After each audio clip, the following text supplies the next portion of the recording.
America First conservative, but to put this country first, we have to rediscover what this country is. What does it mean to be a citizen of the United States of America? To me, it means we believe in ideals like the rule of law. I say this as the kid of legal immigrants to this country. That means your first act of entering this country cannot break the law.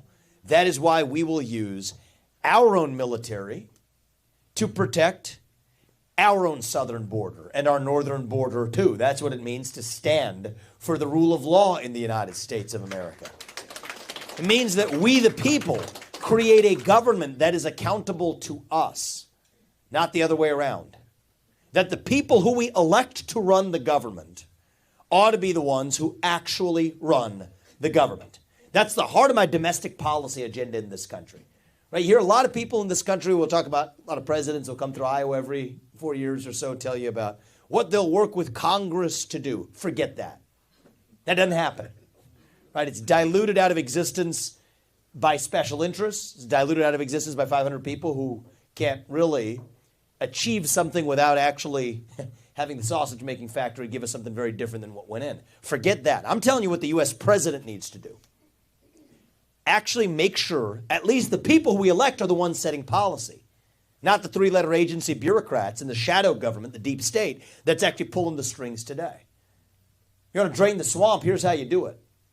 75% reduction in the number of federal bureaucrats. We will get that done by the end of my first term. 50% of that will get done in the first month. That's how you drain the swamp. Get serious about that. We'll talk about exactly how. If I can't work for you for more than 8 years as your next president, which I think is a good thing, by the way, neither should those federal bureaucrats who are reporting into me either. 8-year term limits for the bureaucracy instead of civil service protections. That's how you drain the swamp. Don't start with last year's budget as the baseline and try to massage it around the edges. Start with 0 as the baseline and ask what's actually necessary, zero-based budgeting. That's how I've run my businesses. That's how many CEOs run their businesses. That's how we got to run the federal government. Many of those regulations, most of them affecting businesses and individuals across this country, they weren't even passed into law by Congress. That's unconstitutional. Those regulations are null and void. We will rescind them on my first day in office. That's how we drill, frack, burn coal, embrace nuclear energy again in this country, unlock this economy. This isn't controversial. This is common sense. We got to stand for what's right. Our founding fathers set this system into motion for a reason. These aren't black ideas or white ideas. These aren't even Democrat ideas or Republican ideas. They shouldn't be, at least. Now, to get there, we have a basic entitlement we're owed as Americans. That's elections that we can trust and believe in. That also is what it means to be an American. That also is what it means to live in a constitutional republic rather than an autocracy where a cabal of unelected judges in a random state can decide to disqualify a presidential candidate. You know what? I've said if they're doing that to Trump in Colorado, and I'm running this race to be your nominee, and I expect we will succeed. I think we're going to win the Iowa caucus, and I'll tell you why. But when they're doing that in Colorado, I made a pledge, say if they're going to remove Trump illegally from that ballot, I'd be removed myself too. I'll remove myself because we cannot have that level of election interference in a GOP primary, let alone what's coming next November, unless we step up and do something about it. Single day voting on Election Day as a national holiday with paper ballots, government-issued voter ID to match the voter file, and yes, English as the sole language that appears on a ballot. Again, that is not controversial. That is common sense. These are basic ideals that we fought a revolution to secure in this country in 1776. And I believe deep in my heart that those ideals still exist. I'm running for president to revive them. It's on the back of our coins, every one of them, etched into each one. It says, E pluribus unum. It means from many, one. That's what we've lost in this country. We've been taught to celebrate our diversity and our differences so much that we forgot all of the ways we are really the same as Americans, bound by that common set of ideals. Here's how we're going to get it back. It's going to be by all of us. What I said in the very beginning, every one of us, not just me, all of us starting to speak openly again. Say in public what you will say in private at the dinner table. Say it with a spine. Say it with conviction. Say it with respect. But part of respect is that you respect your neighbor enough to tell him what you actually think. That's how we get this country back. That's what this campaign is about. Speaking the truth, not just when it's easy, but when it's hard. Speaking the truth, not just to the Democrats on the other side, but to our own side, right here in the Republican Party when it's necessary too. That's what I'm doing on that debate stage. Hasn't made me very popular amongst the Republican establishment, I'll tell you that. But that's okay, I don't report to them. I report to you, the people of this country. If you want somebody who's actually going to get in there and shut down the deep state and speak truth to power, then vote for somebody who's going to speak the truth to you. There's a reason why I am the only candidate in this race, on or off that stage, that's able to tell you certain things that are true.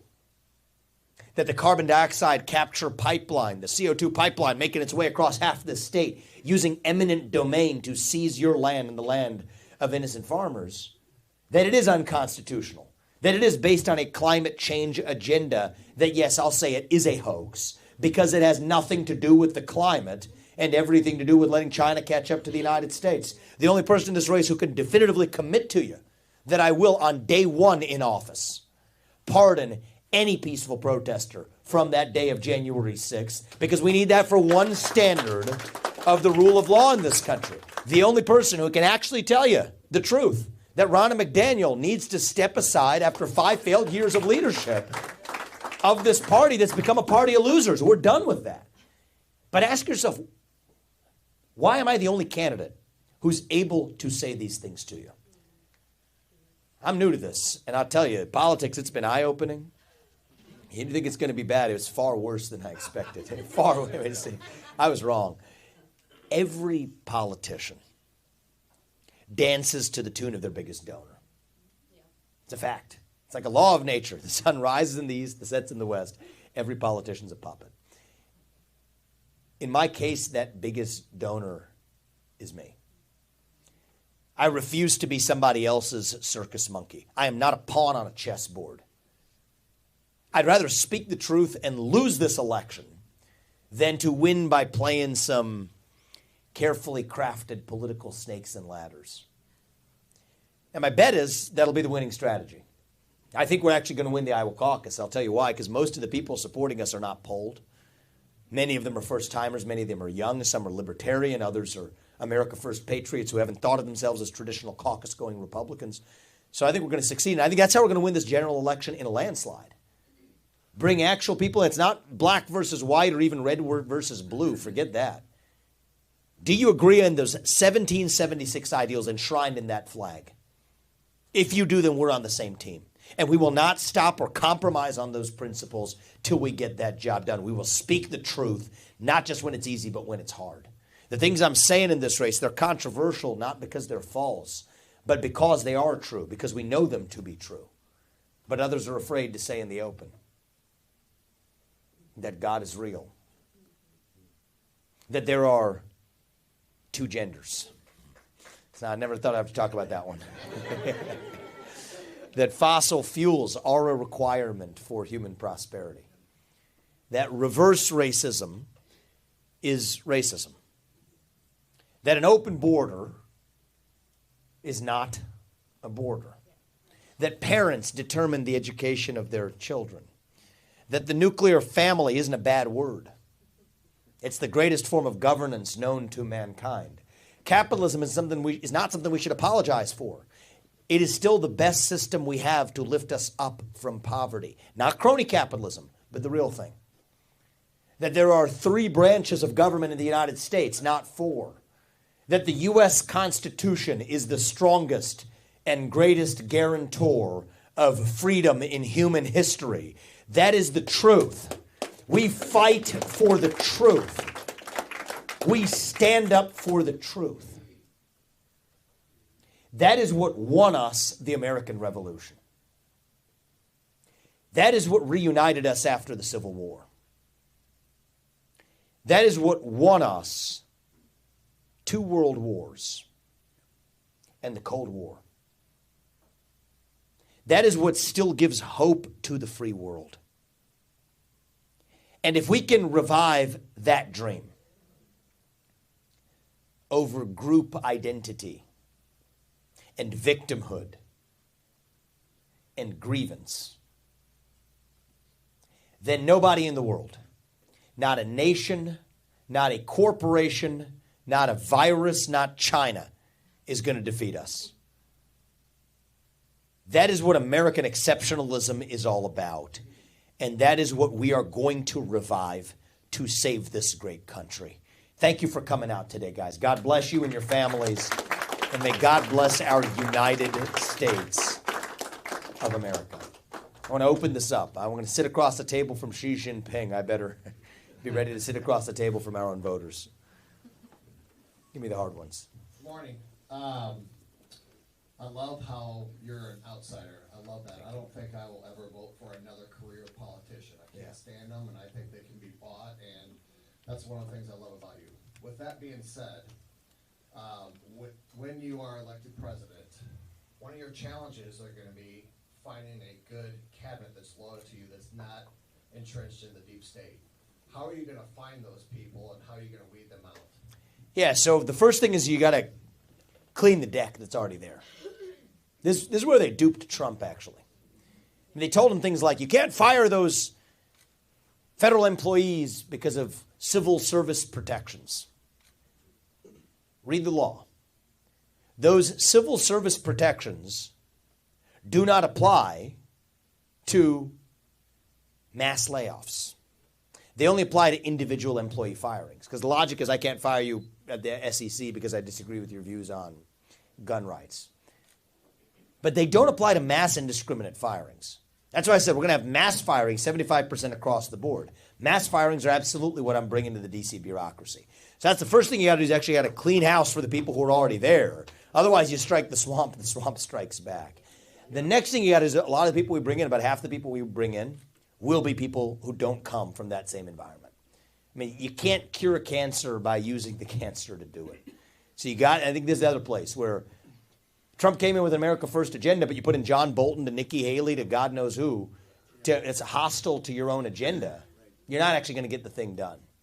And so for me, anyway, one of the things we failed to do is define what America First means. Right? It's as I said before, it's bigger than one man. It doesn't belong to Trump. It doesn't belong to me. It belongs to you, the people of this country. So to me, it means 2 things. The people who we elect to run the government should be the ones who run the government. And the people who are actually elected to run the government owe one moral duty. It is to the citizens of this country, not any other one. I don't think that's too much to ask. 2 basic things. The people we elect actually run the government, and that they owe moral duty to the citizens of this country, not another one. That's what America First means. It's not just a costume you wear on TV, okay? And so I think that anybody who serves in the administration needs to have deep in their heart that same set of principles. I think part of what happens is you get a lot of people in that deep state. It's not that they think they're nefarious. A lot of people reported to Trump and their administration. What they believe is it's a fundamental skepticism that the people could even be trusted in the first place, right? That you can't handle the truth. Why don't they release the truth about what happened on January 6th or the Jeffrey Epstein client list or the truth about the Hunter Biden laptop story? It's not because they think they're deceiving you. If only it was that. It's that they think you can't be trusted with the truth. And that's how it's been done for most of human history. In old world Europe, the idea that the government is transparent with its own people, the idea that you get to speak your mind freely as long as I get to in return, the idea that we the people could be trusted in a republic where every citizen's voice and vote counts equally. For most of our history, it was done the other way. So we are the crazy ones in some sense. I'm proud of that. That's what makes America great. That's what makes America itself. On this side of 1776, that's how we do it. And so I think you got to see this through with the constitutional conviction that I think will take this a lot further than Trump did. That takes somebody who has two things.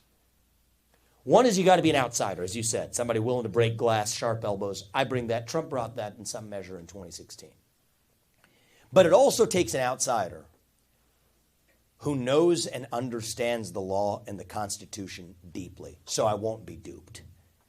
And those two things don't usually go together, right? Because you have the academic law professor types over here. You have the business guys who can execute over here. Those two things don't usually go together. That's what called me into this race. I think it's going to take somebody with both of those skills, and it helps to have somebody with fresh legs from the next generation to see this through. So the way I view it is, and I'm grateful to him for it, Trump rolled over that log and we saw what crawled out. I'm bringing the pesticide. That's what it's going to take. That's the mass firings is what I'm talking about. And then you bring in fresh outsiders to fill those roles. That's the way we're doing this. Great question, my man. I appreciate it. So I heard Ron DeSantis speak the other night, and I actually really liked a lot of what he said. Could you just, I heard Ron DeSantis speak the other night. I really liked a lot of what he said. Could you describe the difference between how you see the world and how he sees the world? I think there are a lot of similarities between how we see the world. I think there's two things that are different.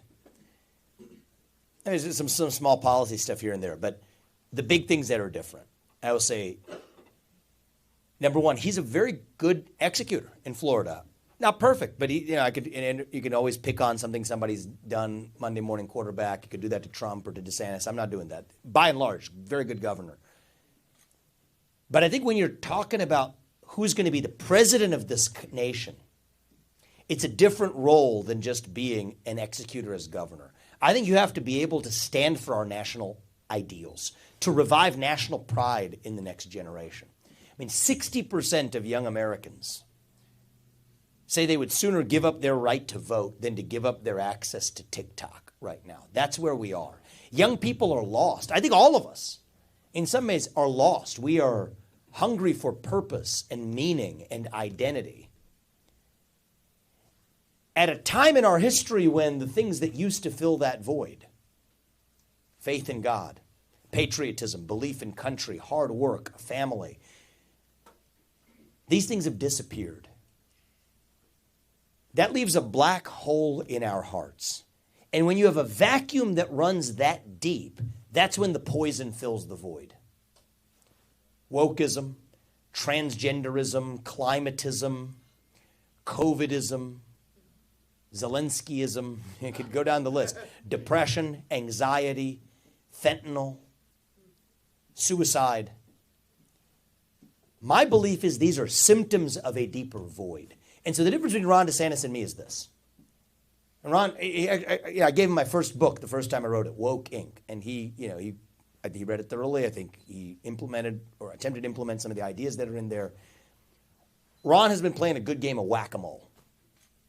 Right? You got some wokeism over here, got that down. Oh, critical race, I don't know exactly what that is, but I don't like it. We're done with that. And it's good. He's got the right ideas here, right? Transgender, nope, we're not doing that stuff here in Florida. That's good. But you're missing the point I believe at least, you're missing the point unless you realize these are just symptoms of a deeper void. And the way we ultimately win is we have to dilute that poison to irrelevance by filling the vacuum with the real thing. Right? You're not going to, you ban one thing, you got critical race, you got Schmidtical race theory. I mean, the left is always one step ahead if you're playing whack-a-mole.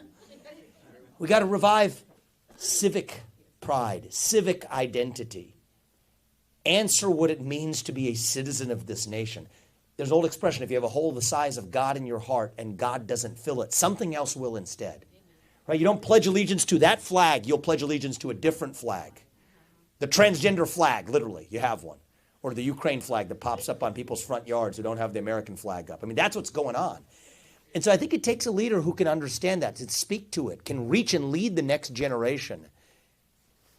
So I prefer to defeat wokeism and everything else through reviving the ideals that flag stands for. That's the first way I would say I'm different than Ron. The second way, and I'll pick up on that theme, is I understand something about that Constitution that I believe he doesn't. Not in a way that makes him a bad person or anything, but I think he just doesn't understand this. I've talked to him off the debate stage, and we have our disagreements about this. The beauty of this country, part of what that flag represents, is that you can go outside and burn that flag and chant death to America. That's actually the beauty of what this country was founded on. It's heinous speech, but nonetheless, you have the right to say it. And so for me, the Constitution isn't, you can't be a fair weather fan of the Constitution. There's no such thing as a fair weather fan of the First Amendment. So we'll pick a hard issue, and I don't know if 100% of you in this room will agree with me or not, and that's okay. My job is to tell you who I am and what I stand for. It's your job to decide who you want to vote for. I think it was a mistake, but it's not a one-off mistake. It's a symptom of a wrong worldview for Ron to say we would disband. He banned on the college campuses this group called Students for Justice in Palestine. I mean, this group is saying heinous and offensive things. I mean, they're wildly off base. It's offensive. I mean, what Hamas did to Israel was wrong. It was immoral. It was inhumane, medieval in the nature of the attack. But if you have a group that's chanting intifada, even saying something as heinous as death to Israel, and keep in mind they've said death to America years before, but now everyone's suddenly paying attention to it. It's interesting how that works. They have the right to say it. And we're not going to fix it by censoring that or that underbelly. And if so, here's what's going to happen. You mark my words. The next thing that happens if you question a vaccine, you're going to say you're a bioterrorist. Question whether the J6 protesters actually should be in prison or whether they should be freed. You're a insurrectionist terrorist. Concerned parent who shows up at a school board meeting. You're a domestic terrorist. So we cannot adopt the methods of the other side to defeat the other side. And I think that's where I'm different than Ron as well. We swear an oath to the Constitution. You better darn well know what it says. And I think that that's ultimately how we win. We dilute the poison to irrelevance, not have our own red food-colored version of the same, right? And I think that that's, a mistake that we may sometimes make in our movement. I mean, Nikki Haley, in some sense, and Ron DeSantis are on the same side of this. She thinks every social media user should have to provide their government-issued ID to use the internet in the name of national security. No, I reject that. And I don't care if it's Nikki Haley or Dick Cheney or Ron DeSantis or Joe Biden or Jack Smith who has subpoenaed anybody who retweeted or liked a Trump post in 2020. That's part of the investigation, part of the subpoena. Unbelievable. So we don't like it when the left does it, but we have to stand for our own principles or else we've lost the very thing that we're fighting for. And so that's how we win. Standing for who we are. Revive those 1776 ideals. And I ask myself, here's where I get some of my clarity as president, if you guys put me in that office. What would George Washington and Alexander Hamilton and John Jay and Thomas Jefferson say if they see what we're doing today? Would they be proud or would they be appalled? I think if they walk around our country today, they'd be appalled. But I think if they see much of what the Republican Party is doing today, they would be appalled.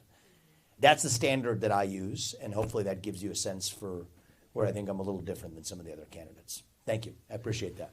We'll go right behind you. So many good questions popping up. We got to go quickly. So you talk about the Constitution being the greatest guarantor of our freedoms. What would you do to make sure that that is upheld and our freedoms are upheld in the face of something that happened in the pseudo-pandemic, where our freedoms were taken away with businesses being shut down, forced to take irrelevant vaccines, tracking of U.S. citizens? What would you do to make sure that that doesn't happen? How would you go about doing it? The first best defense is the First Amendment. Free speech. If we had been allowed to debate those lockdowns, we wouldn't have locked down those schools or those cities. If we had been allowed to debate the merits of that vaccine, we would not have actually rolled out, let alone mandated, those vaccines. The same federal government that says on one hand you have to wait 10 years to get a new medicine you don't even have the right to try it because it's not safe or effective, is the same one that says, oh, except for this one where you roll it out in 9 months, then you have no choice but to take it. Those things can't make sense, but we didn't have open debate. If it's been allowed to say on social media that the virus originated in a lab in Wuhan, your social media account was locked. You couldn't say it on the internet. So I think that's the first thing we got to understand is you're asking about the tie to the Constitution. That's where we abandoned the Constitution. We abandon free speech in this country, and the path to truth runs through free speech and open debate in this country. That's what we missed. And the second is our autonomy. I mean, it's the Fourth Amendment.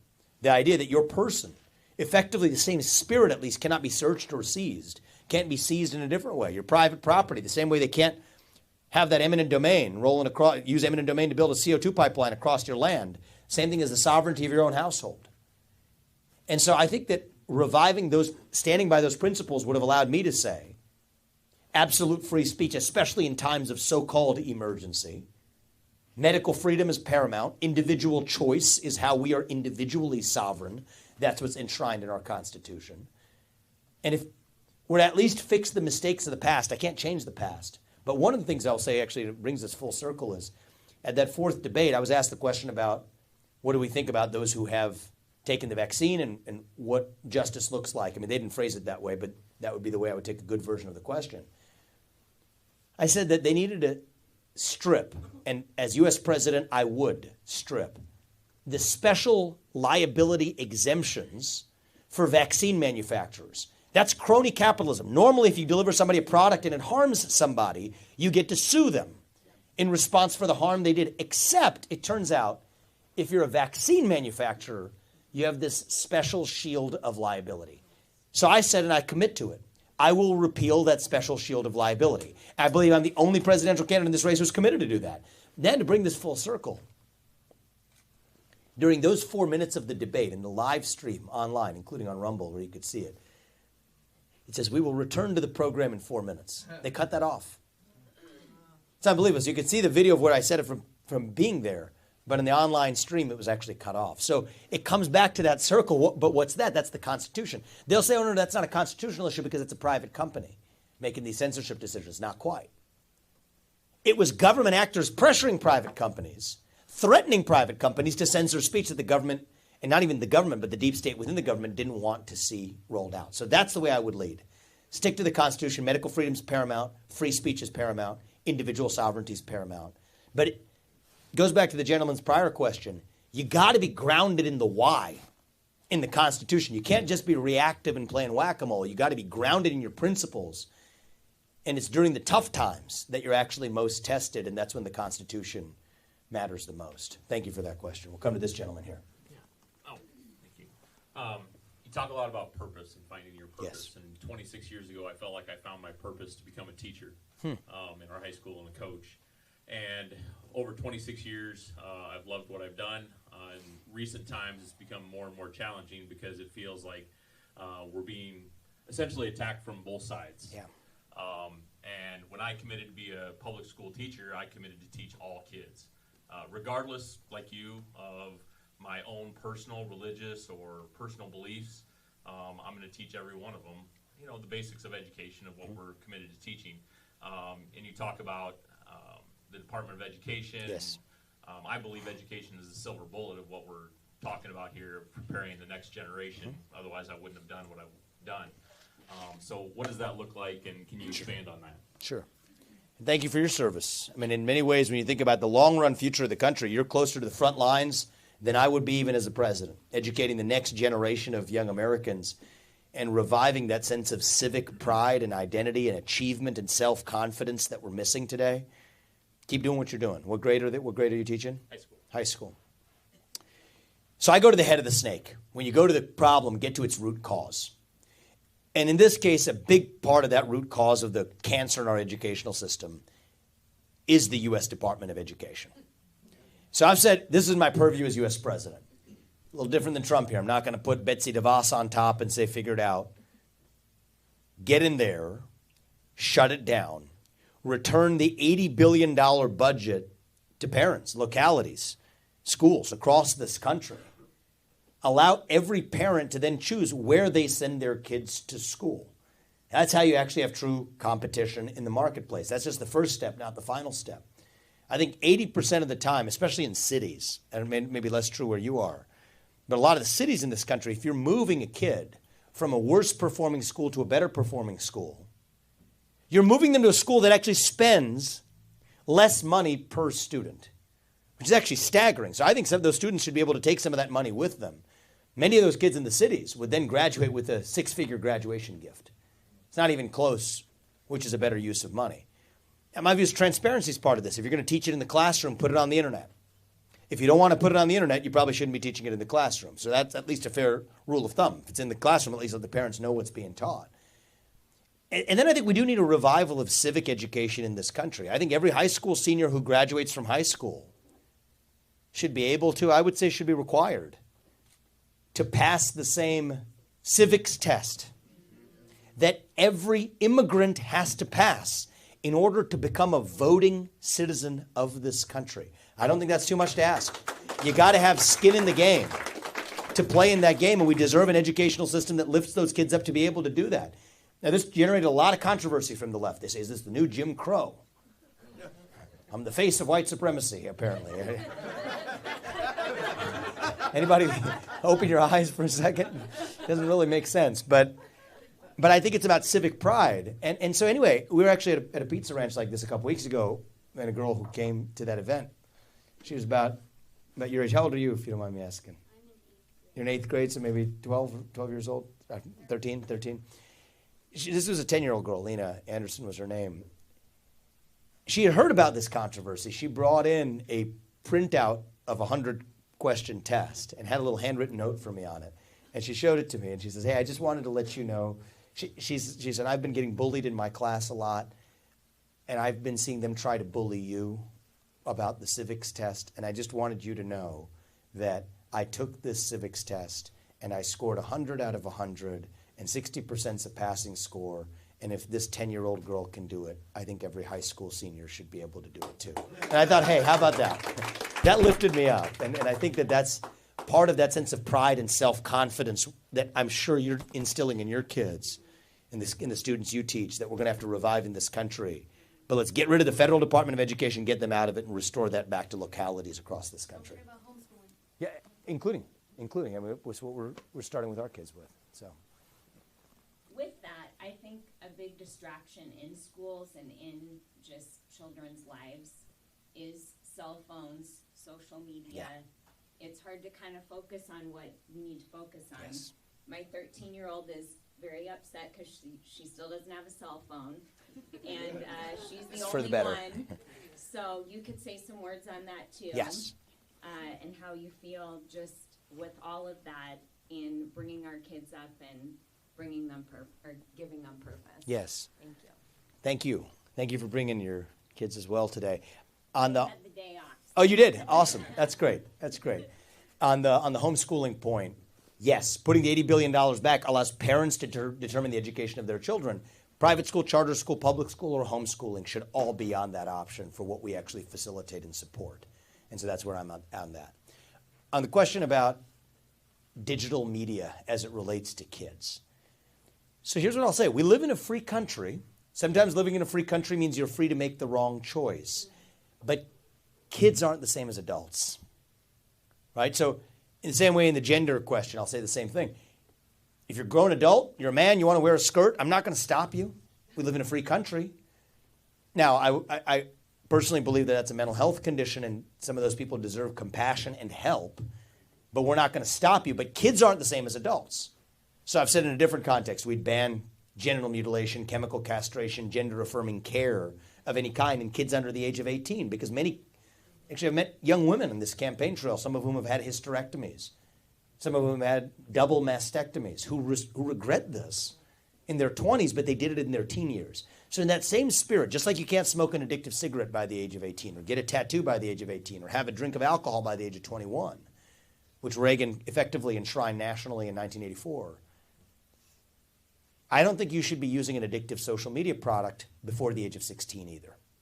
Kids aren't the same as adults. And so, yes, do I respect liberty for adults? Yes, I do. But I would favor a hard ban on the use of any AI-mediated product or social media for kids under the age of 16. That's not a Democrat idea or a Republican idea. It's about protecting our children in the next generation. These algorithms, they're designed to prey on our psychic insecurities, to get on us to click on something a little faster than the other way around. Even for adults, that's the way it works.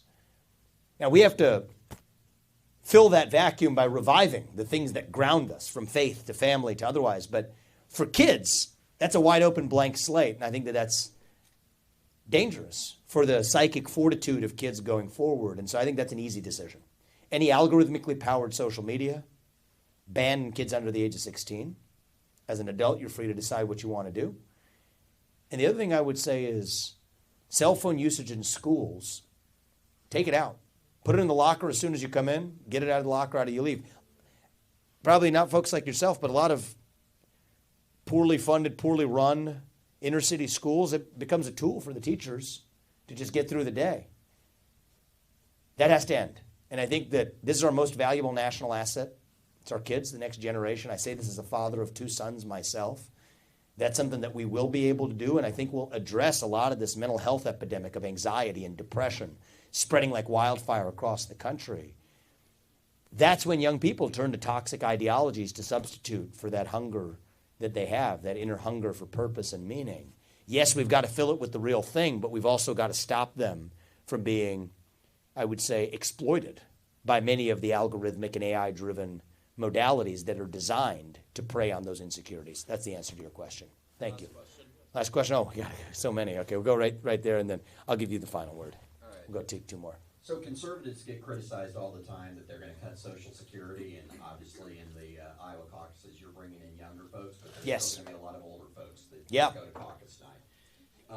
Can you allay any fears that folks in their 50s, 60s, 70s are that Vivek is going to cut their Social Security and give us more of a positive Sure. vision for the future on saving it? Absolutely. So I can't give you comfort from other Republicans. But because I think much of the Republican Party is basically chomping at the bit to cut Social Security and veterans benefits while shipping off $200 billion of our own money to Ukraine so some kleptocrat can buy a bigger house. That's America Last policy in a nutshell, and most of the Republican Party embraces it. But here's what I can say.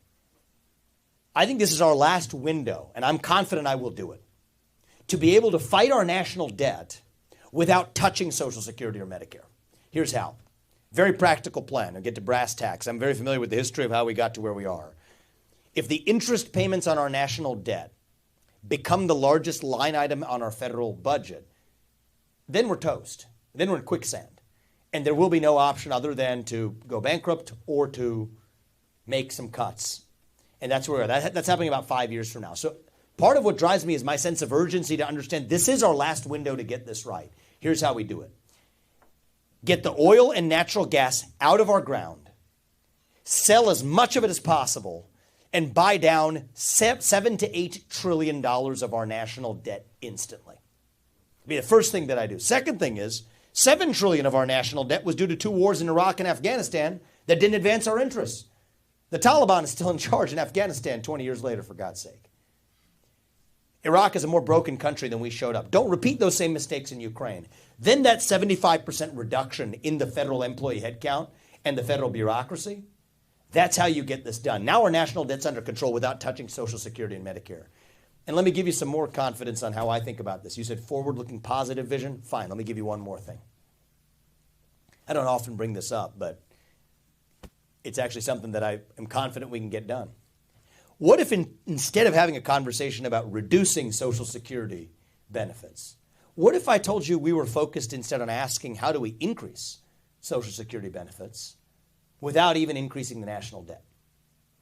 Right now, many people aren't able to live on their Social Security because inflation has actually far outpaced the growth in the Social Security benefits that people are earning. And I think that's fundamentally unfair for people who have paid into it. What if I told you there was a way to increase it? Well, I can avoid cuts for the people who are on it now, but for the next generation, we can deliver those increases. Here's how. 40 years ago, if the Social Security Trust Fund had been invested in the same way your financial advisor would tell you to invest a diversified portfolio of your stocks and bonds and treasuries, the average person collecting $1,800 per month in Social Security right now would be collecting close to $18,000 per month right now. Imagine that $18,000 a month check now coming in. That is government malpractice of the highest order. So I can't fix that for the current generation, but we can for the next. People my age, by the time they're collecting Social Security, will be getting that $18,000 number just because we execute it in a more intelligent manner than, frankly, the career politicians of yesterday that could have cared less because they're long gone by the time the people are actually left to bear the consequences. So hopefully that gives you some confidence that this is actually a topic I know a lot about, have been deep in, but if that's the summary punchline, it gives you confidence that, yes, we will fight our national debt with a clear, deliverable plan, selling oil and gas that are underneath our own ground to instantly buy down $7 trillion of our national debt. We have that under control without touching Social Security benefits other than for the next generation to actually increase them. That's the way I think about it. And I think that it's a good example of why we don't have to be this nation that's in decline, fighting over a shrinking pie. Why don't we just think about how we might actually even achieve growing that pie as the actual answer? Economic growth doesn't have to be a tired old concept from yesterday that we relegate to the dustbin of history. Let's bring that back in this country. And I'm confident by the end of my first term, we'll be back at 5% plus GDP growth in this country. And you know what? People are going to be more proud of a country when they're making more money in that country as well. And I know how to deliver that. Thank you. Young man, we'll give you the final word. Thank you. I'd like to ask you about inflation. I know you've been arguing about bringing inflation down, stabilizing the U.S. dollar, but you've also been highly critical of the high interest rates. So I ask you, how do you plan to stabilize the dollar while not raising or even dropping interest rates? Yeah, so this relates to broader reform of the Fed. Proud of you for asking a smart question. Thank you. So what's going on in the economy right now is prices are going up, interest rates are going up, supposedly to fight the high prices, but wages have remained flat. So the right answer is, again, what's actually driving the inflation was a constriction on the supply of everything. So the supply of energy, as we said, drill, frack, burn coal, use nuclear, get the oil and gas from out of the ground. Not only do you pay down your national debt that way, you bring down inflation that way. We're paying people more money to stay at home instead of go to work. That creates a supply chain shortage where there's a worker shortage in this country. Housing restrictions for construction of new homes, land use restrictions. So that's actually what drove inflation. Now we're penalizing people with a double whammy by raising interest rates to do it. So I think the right answer is increase the supply of everything that we're missing. Energy, housing, food, labor. Government policies created this constriction. You can reverse those government policies. Then you don't need to necessarily play the game of financial God that the Federal Reserve is trying to play. And in the longer run, and for me that's measured still within my first term, we'll put the Fed back in its place by restoring a single mandate for the U.S. Fed. Stabilize the dollar as a unit of measurement. Peg it to gold, silver, nickel, agricultural and farm commodities. We had our greatest GDP growth in this country when we were actually back on the gold standard. So when the Federal Reserve is trying to play God from on high, it's like they're trying to hit two targets with one arrow, inflation and unemployment. They're missing on both. I don't need 23,000 employees at the U.S. Fed to do that. 90% headcount reduction within the first year at the Federal Reserve. One mandate, stabilize the dollar. That's how we keep the dollar as the reserve currency of the world. That's how we stop the rise of BRICS, a gold-pegged currency that otherwise Brazil, Russia, India, China, and South Africa are trying to create as a competitor alternative to the U.S. dollar. And this is my formula in the administrative state more generally. Brings me back to the earliest theme. What was one thing I will do as your U.S. president? We will shut down the deep state and that shadow government. When you have a bunch of people showing up to work who should have never had that job in the first place, the problem is they start finding things to do. I mean, really. That's the real cost. That's where the central bank digital currency comes from, for those of you who may be familiar with that issue. We'll put the kibosh on that. The Federal Reserve should not be creating a mechanism to be able to wait till the next pandemic. If they actually have digital dollars in your bank account, they'll do exactly what they did to the Canadian truckers, which is shut off access to their bank accounts. We did an event with the truckers last night at Iowa 80 at Walcott, which is the largest truck stop in the world. This is what we talked about. But a lot of this comes back to the administrative state, even the U.S. Federal Reserve. And that's one of my rules of thumb. If I give you one piece of advice to all of you, but especially to a young, thoughtful person, is the more boring it sounds, ESG, CBDC, whatever, the more boring it sounds, the more you have to pay attention to it. It's designed to bore you into submission for a reason. That's actually one of the lessons from our loss of freedoms during the COVID pandemic as well. Disguise a political agenda as technocracy, lull them into submission. No, it takes a president who understands the essence of what's actually happening to cut through that. And if we do, and I think this is our last chance to do this, I don't think we're working with a lot of time as a country. If my kids, my older son, he's about to be 4 years old, if he's in high school before we get this right, I don't think we have a country left. I don't think we're working with a lot of time here. But I think this is our last window for me to tell you this. We don't have to be that nation in decline. We don't have to be ancient Rome at the end of the Roman Empire, fighting over the scraps of a shrinking pie. I think as a nation right now, we are really just a little young, actually. Going through our own version of adolescence. Figuring out who we're going to be when we grow up. And when you view it that way, at least for me, it makes sense again, actually. You go through your adolescence, you go through that identity crisis. You lose your way a little bit. You do some stupid things. Most of us probably did.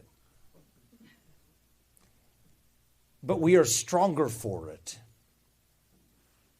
when we get to our adulthood on the other side. So no, I don't think we have to be that nation in decline. I think we still can be a nation in our ascent. Maybe even the early stages of our ascent.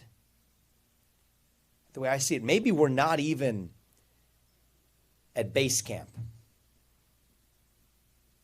On our way still to that shining city on a hill. That country where we will look our kids in the eye and mean it. Kids know when you're lying to them. Look them in the eye and mean it when we say that the United States of America is still the nation where no matter who you are, or where your parents came from, or what your skin color is, that you get ahead in this country with your own hard work, your own commitment, your own dedication. And that you know what? You are free to speak your mind at every step of the way. That is the American dream. That is what we are running to. And with your help, that is what we're going to revive to save this country. And I am here to ask you for your help in that. The system isn't set up for a guy like me to do this. The Republican establishment does not approve of this message. I'll tell you that. And neither does the media or anybody else. But it's not their job. It's not their role. That decision belongs to you. Every one of your voices, your votes at the Iowa caucus, it counts as the equivalent of 1 million people who are showing up and having an impact on the actual result of who becomes the president, because Iowa goes first. So I'm asking you for a donation, really. Not of your money, but a far more valuable donation, a donation of your time and your energy and your effort. 30 minutes of your time on January 15th to save this country. 30 minutes of your time, if you can, every week between now and then, to tell the people in this community what we talked about. There are many people in this community who aren't in this room. I'm going to ask you to share with them what we talked about. If you can bring 100 of them to come to the Iowa caucus too, I think we're going to save this country. And so yes, if you all do your part, I promise you, my family and I, my wife Apurva and I, we will do ours to make sure, not in some fake politician way, but in a true way, make sure that our country's best days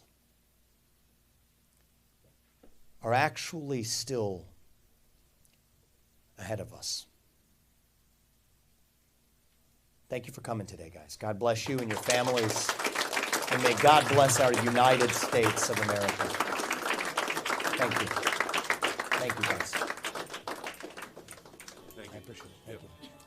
We're actually from Ohio. We're from You are? Paul. Oh, good to see you. Good to see you. Thank you. He goes to Wellington. Oh, hey, good to see you, man. Nice to meet you. You're from Ohio or you're visiting? Visiting. Oh, nice. Our in-laws live out Thanks, here. guys. Yeah. Yep. Well, we're close to our neighborhood. Yep. Hey, thanks a I lot. appreciate it. Thank you for coming out, man. Thank you. Hi, Hey. great to meet you. good to meet Retired you. aerospace engineer. You are? Yeah. Just like my dad. Oh, really? Yeah. Space program. That's right. That's right. He really is. Yeah, My absolutely. devotion. Absolutely. Thank you. Yeah. Thank you.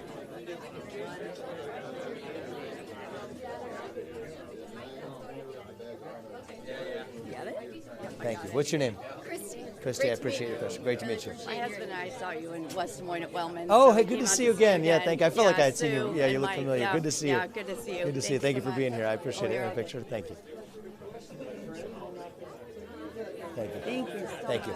Appreciate your message. you, Appreciate your work. Appreciate that, sir. Helping you however I can. Thank you. If you Means need a a lot. job, if you need another help. What's that? I said I'm needing a job if you need more help. Okay. Thank you. All right. Well, we can right now use the message and spreading in this community. Yep. It means a lot to us. I recorded, audio recorded. I'll put that out. Okay, that's Love awesome. your message. That's great. How are we doing? Good. Good to go right now? Okay. Okay. Thank you. Thank you. Thank you, man. I appreciate Secure that. that southern border. We will. Send the bad apples back. We will. Oh, I didn't say that today. 100% mass deportation. That's the right answer. Good seeing you. Take care. Have a safe trip. Thank you. Thanks, guys.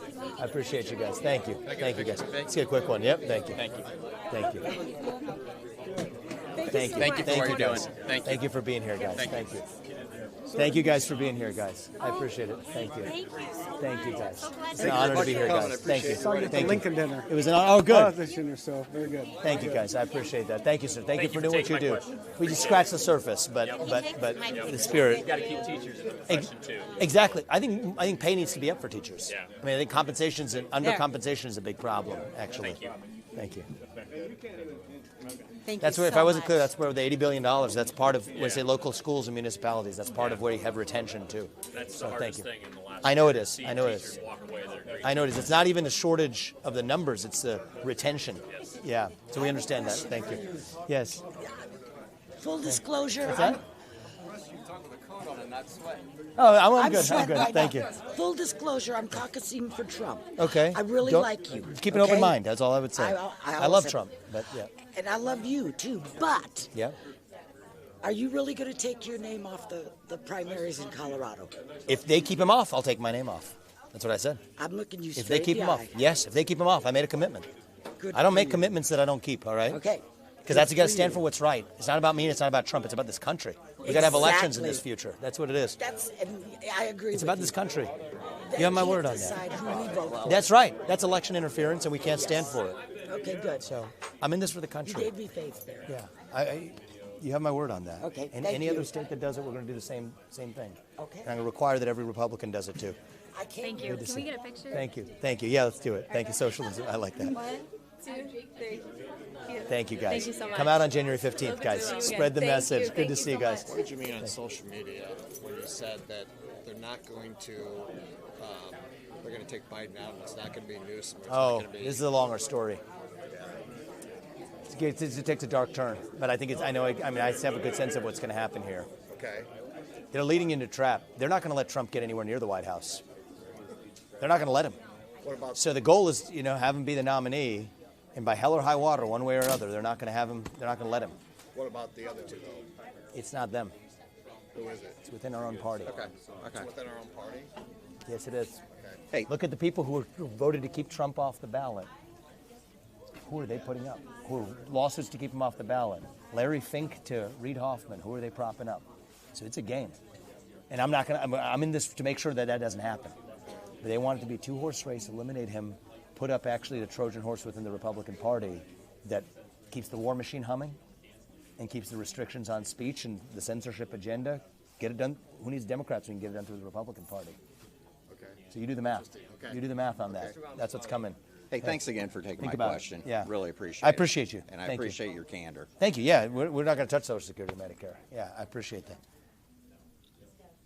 Other than to increase benefits by actually Sounds good. using economic growth to get there, right? Yeah. That's America first, not America last. Thank you. Thank you. Thank you. Let's do this. Yes. Okay, awesome. Thank you.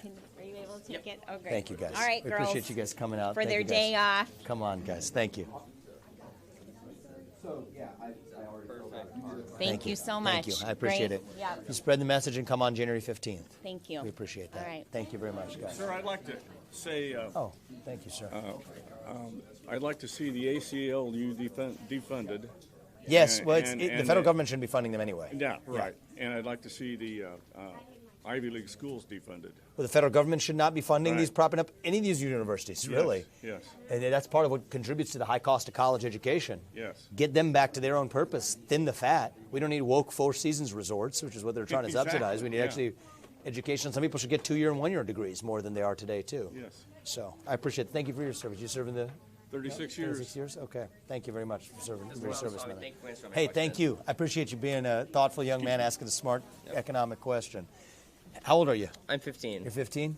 We're proud of you, man. Thank what you. about you, sir? 19. Good to see you. You can come out to the This will caucus. This will be my first election. Amazing. Well, sign up with us, and we're going to make that happen. So, thank you, guys. I appreciate you. it. Thank you, guys. It's an honor. I'm Thank a you, little guys. older than that. Thank you. Keep it up. Thank you. Thank you. Thank you. Thank you. Thank you. Thank you.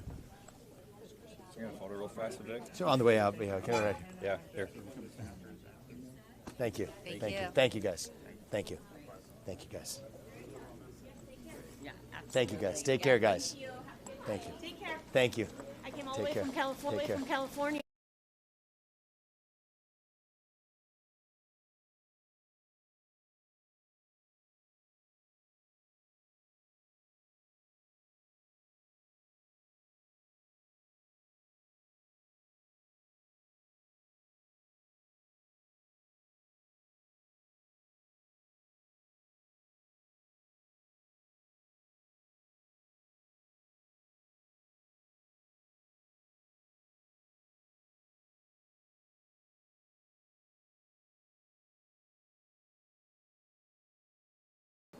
Following our faith in God. That is the American dream. And I'm worried that that American dream isn't going to exist for our two sons and their generation unless we step up and do something about it. We're lost right now as a country. And I see a Republican Party, this is why I'm in this race, is I see a Republican Party that has grown lazy. I don't just mean lazy in terms of the get out the vote operations. I mean lazy in a deeper sense than that. We're lazy in defining what we actually stand for. See, we'll criticize the other side's vision. The other side is good at this. They'll give you a vision. It's not the right one, but they'll give you a vision of race, gender, sexuality, climate. And our party, what have we done? We have been criticizing the other side's vision, but without offering a vision of our own. What do we actually stand for? Individual, family, nation, God.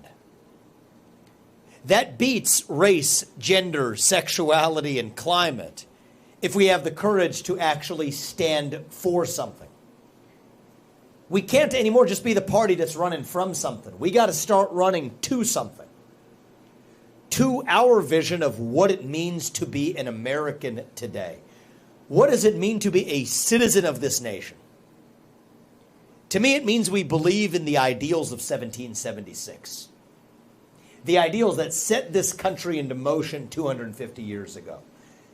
Ideals like merit and the pursuit of excellence, that you get ahead in this country not on the color of your skin, but on the content of your character and your contributions.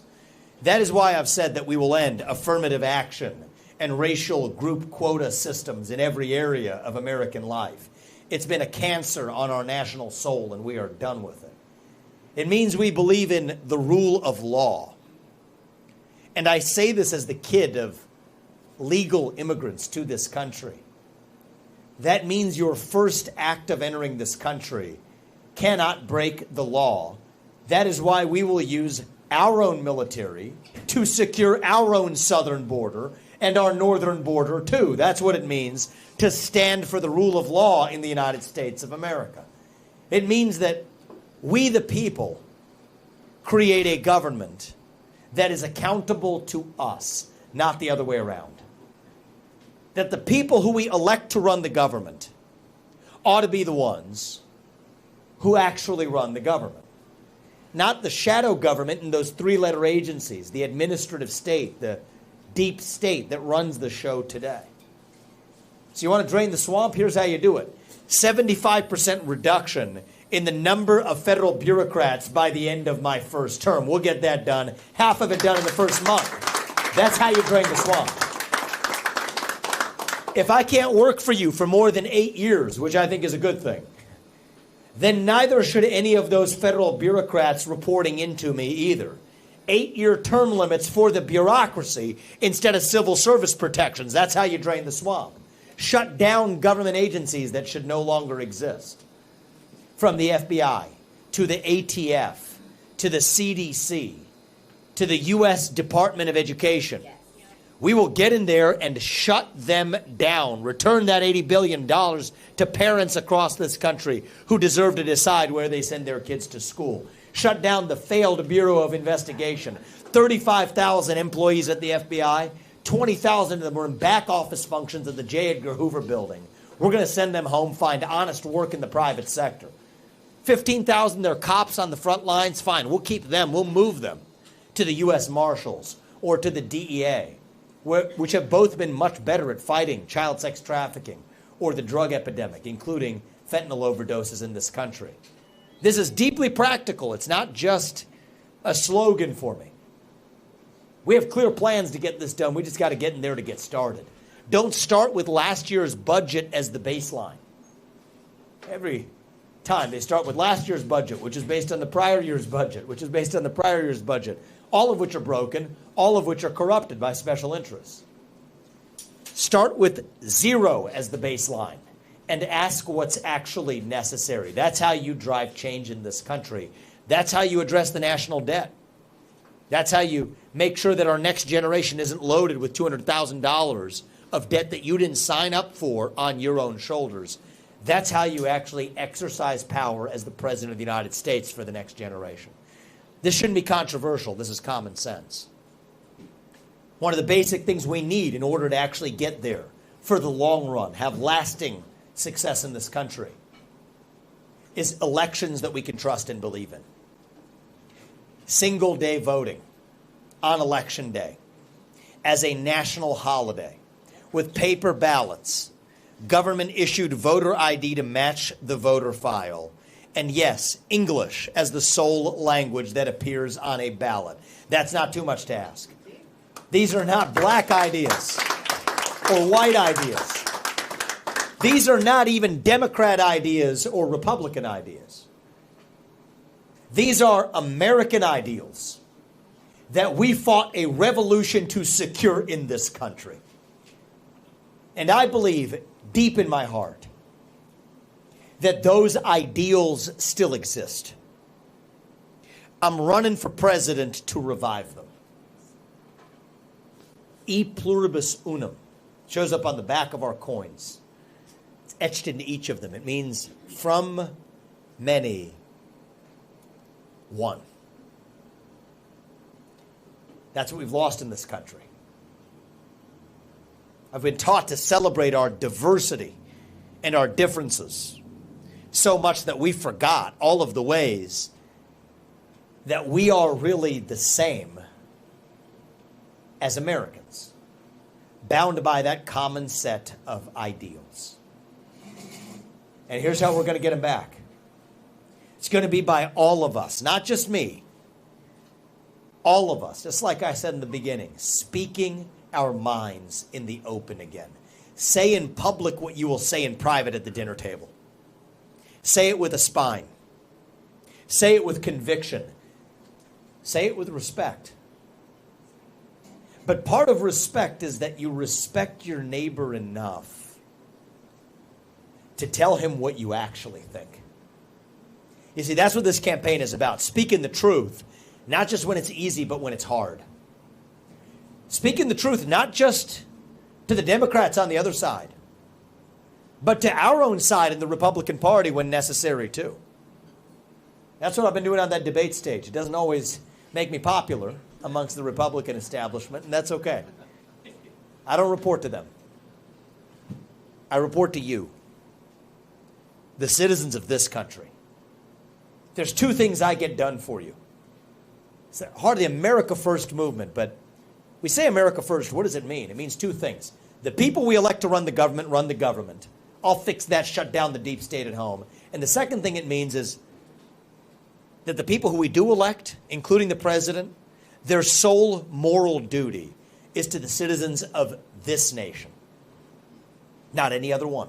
America First doesn't come with an asterisk at the end. As a father, my moral duty is to my family. As your next president, my moral duty is to you, the citizens of this nation in our own homeland. And there's a reason why I'm the only person in this race who can even say certain things, touch certain topics. To tell you that the CO2 pipeline making its way across half this state, using eminent domain to take the land of innocent farmers, to tell you that that's unconstitutional, to tell you that it's based on a climate change agenda, that absolutely, I'll say it, is a hoax because it has nothing to do with the climate. To tell you that after 5 failed years of leadership, we need accountability in our own party. Ronna McDaniel needs to step aside as the failed chairwoman of the RNC. To tell you that I will pardon every peaceful protester from January 6th on my first day in office. There is a reason. It's the truth. And the reason I'm the only person who's able to tell you this is that our politics is corrupt. It's broken. I knew it was going to be bad when I got into this. I knew it was going to be ugly. I got to tell you, I was wrong. It is far uglier than I ever imagined, actually. Every politician is basically dancing to the tune of their biggest donor. It's like a fact of life. The sun rises in the east and sets in the west. Every politician is dancing to the tune of their biggest donor. In my case, that biggest donor is me. I'm not dancing to somebody else's tune. I'm not going to be somebody's circus monkey, not a pawn on a chessboard. I would rather speak the truth and lose this election than to win by playing some politically crafted snakes and ladders. Now, my bet is that's the winning strategy. That's not up to me. That's up to you. I'll tell you this. I think we're going to win the Iowa caucus. I'll tell you why. I think a lot of our first-time supporters are first-time ever caucus goers. But this is our North Star. Speak the truth and then trust the people to do their part. If you want somebody who's going to get in there and shut down the deep state, actually speak truth to power, then vote for somebody who's going to speak the truth to you. That's what our founding fathers believed. When Thomas Paine wrote what that pamphlet is modeled off of, Thomas Paine wrote Common Sense. Well, a lot of what's in here is common sense. It's the truth. That God is real. That there are two genders. Never thought I'd have to say that one. But we do. That fossil fuels are a requirement for human prosperity. That reverse racism is racism. That an open border is not a border. That parents determine the education of their children. That the nuclear family isn't a bad word. It is the greatest known form of governance to mankind.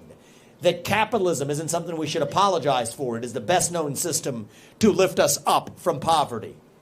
That there are 3 branches of government in the United States, not 4. And that the U.S. Constitution is the strongest and greatest guarantor of freedom in human history. That is the truth. We fight for the truth. We stand up for the truth. That is what won us the American Revolution. That is what reunited us after the Civil War. That is what won us 2 world wars and the Cold War. That is what still gives hope to the free world. And if we can revive that dream over group identity and victimhood and grievance then nobody in the world, not a nation, not a corporation, not a virus, not China is going to defeat us. That is what American exceptionalism is all about. And that is what we are going to revive to save this great country. Thank you for coming out today, guys. God bless you and your families. May God bless our United States of America. I want to open this up. I'm going to sit across the table from Xi Jinping. I'll sit across the table from our own voters. Hi. Tell me your name. Jan Leonard. I saw you the last time you were here. Thank you. And one of the things that you said before was that you would fire everybody with the last odd number in their social security number. That works for the deep state, but what happens, how do you deal with the court system? Colorado Supreme Court, how do we clean up the justice system? Yes, so I'm always going to make promises that I can keep. I'll never make a promise that I can't keep. A lot of U.S. presidential candidates, they come through here every 4 years, will tell you, I will do this when it requires Congress, or I will do that, which is to be done by the states.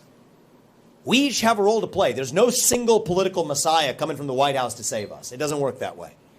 If we're going to be saved, it's going to be because we save ourselves, and each of us does our part at the state level, the federal level, etc. So as president, one thing I've said, the top job of the next U.S. president is to shut down the deep state in the federal government.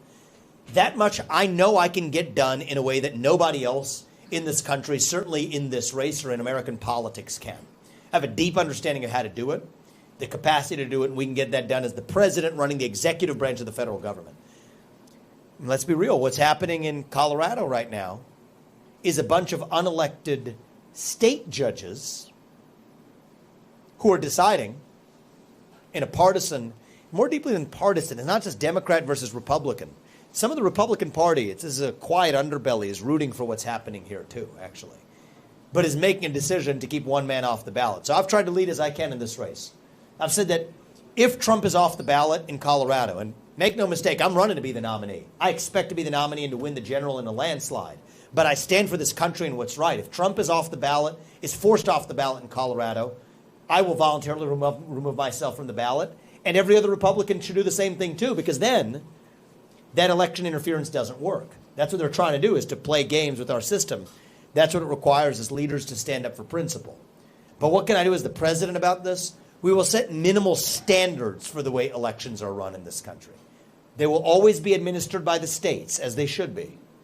But we'll set those standards of, not only I said single-day voting on Election Day as a national holiday with the paper ballots and government-issued IDs, English as the national language, but also set a standard to say that any state that is unconstitutionally removing federal candidates from office, say I could do this for federal candidates, if they're removing them from office, that does not meet the standards for any of those states' other federal elections to count, in a which way that actually ensures that they have to at least abide by the standards of the 14th Amendment.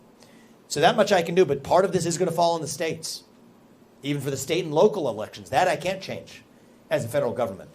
There's somebody else in Arizona, or New Mexico actually, who is running for county commissioner who is removed on similar grounds, just because a court decided he was present on January 6th. And so that somehow was participating in an insurrection, something no court has found that to be an insurrection. It's never been charged as an insurrection, and yet they're using it. That's going to require leaders at every level, the state and local level. But as it relates to the federal elections, that much I can get done. And hopefully that answers your question. Thank you. I appreciate it. Please. As president, what would you do to the southern border? Would you continue the wall or place more people, or what would you do? So it's all of the above, actually, because building the wall is the easy part. We got to do that. That makes sense. Even Biden has reluctantly come around to admitting that. Don't just build the wall, build both walls. Can't forget about the northern border. I've been to both borders in the last several months. I mean, the northern border has actually more illegal border crossings this year than the last 12 years combined. Enough fentanyl captured at the northern border to kill 3 million Americans. So that's the truth of what's going on there. The southern border is not like what many people might expect, where there's just illegal aliens crossing and Border Patrol chasing them. No. They're basically inviting them in. So here's my answer. Build the wall, yes, but that's just the beginning. They're building cartel-financed tunnels underneath that wall. We will use our own military to secure our own southern border and our northern border too. We will move them from other places where they're stationed today, protecting somebody else's border halfway around the world. I mean, why on earth do we have 40,000 troops in Germany, which isn't even spending 2% of its own GDP on its own military? That's a shame that the United States of America is being exploited. Use our military to seal our own border. Many of our sons and daughters, they served our country because they want to protect Americans. That's a big part of this. Then there's some practical solutions.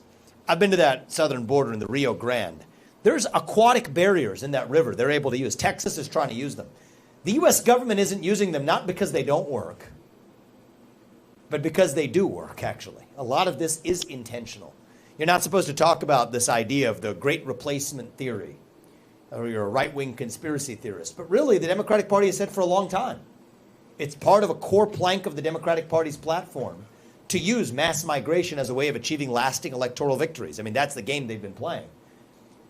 So in order to address those border policies, you've got to understand much of this is actually intentional. Then you're able to address it. The best border policies of all, to that end, are to end the incentives to be here illegally in the first place. Stop federal funding for sanctuary cities. Our taxpayer money is literally being used to pay for the violation of the rule of law. That ends on my watch. And then I go further than other Republicans here. And it takes a president who has an understanding of the law and the Constitution to do this. End birthright citizenship for the kids of illegal migrants for whom the 14th Amendment was never designed to apply. See, if the kid of a Mexican diplomat is here legally and he's born here, that kid does not enjoy birthright citizenship if you're the kid of a Mexican diplomat. Well, why on earth does then a kid of an illegal Mexican migrant or Venezuelan migrant treated like they enjoy birthright citizenship? The answer is they don't. But it takes a president who swears an oath to the Constitution and keeps it. So from the day I take office going forward, there are no anchor babies in the United States. If you're the kid of an illegal migrant, you do not enjoy birthright citizenship. Now, you didn't ask me the hard question.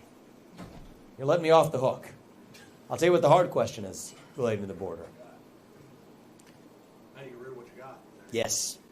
Yes. Because I see the other Republican candidates actually say, occasionally when people have asked them that question, they'll give you the answer about building the wall. and that's, and, you know, there's nothing wrong with building the wall. As I told you, there's more we need to do than that. But I don't want to skip the hard question.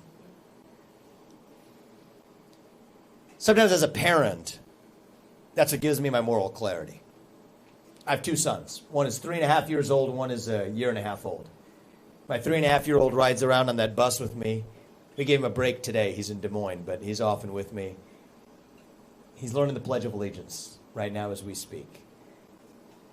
I can't look our two sons in the eye when we're in that White House and tell them they have to follow the rules if I'm leading a government that is not following its own rules.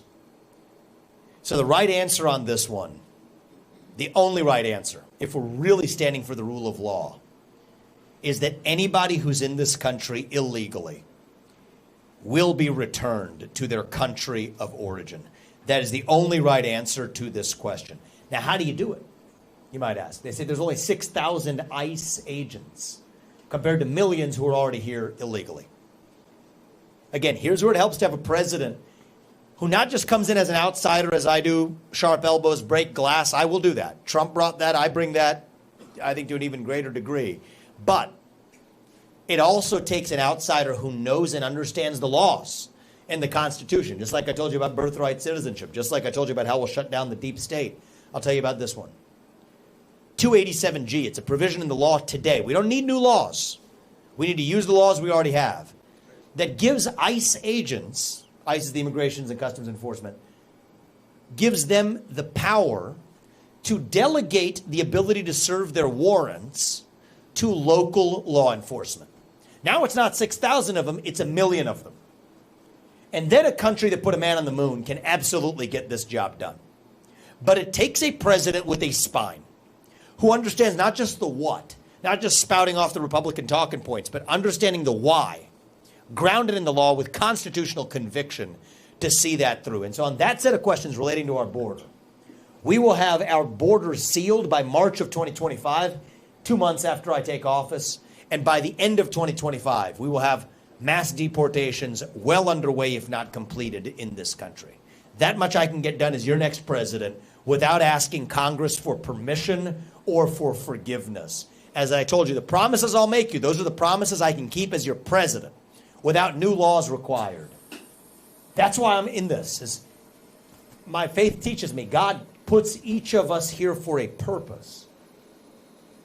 Each of us has a God-given gift. It's our duty to use those God-given gifts to achieve the maximum positive good we can in the short time we've been given.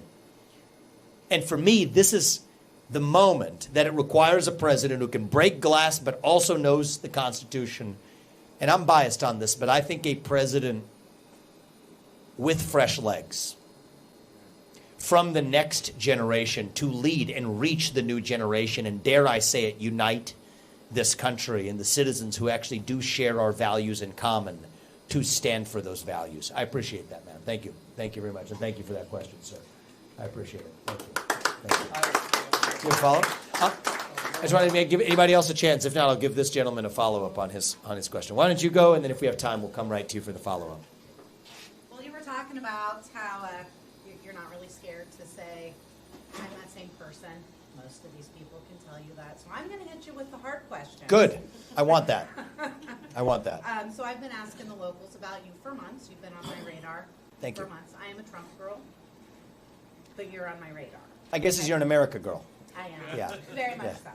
Yeah. So a few topics always come up. Good. With people in regards to you, their doubts. So, the number one, Paul and Daisy Soros. Yes. I've done my research on Perfect. it. I know where that falls. Could you please Sure. tell And then give me number 2 and number 3. I'll go through them all. Absolutely. To present yourself, you're very well spoken. I will Thank give you. That because I am not well spoken. I can type things out all day long, but Yep. I do not publicly speak well. But people compare you to Obama Mhm. with that, and I know you know that. Yep. And honestly, you own a biotech company. Yep. Great. No, I love this. We got to have real talk. Yeah. So, Right? So I'll work backwards. Yeah, no problem. So I'm proud of the fact that I founded a biotech company. I built it as CEO for 7 years. I led it as CEO. And I actually stepped down from my job as a biotech company. You want to know why? It's because after the BLM riots spread across this country, there was an expectation that I make a statement on behalf of BLM. I was the only CEO in America of a company, certainly in tech or biotech, that refused to do it. That created all kinds of controversy. I ended up deciding to step down from my job as a CEO of a multi-billion-dollar company to stand for my convictions. And I think one of the ways a lot of people are going to tell you a lot of nonsense or maybe what you want to hear.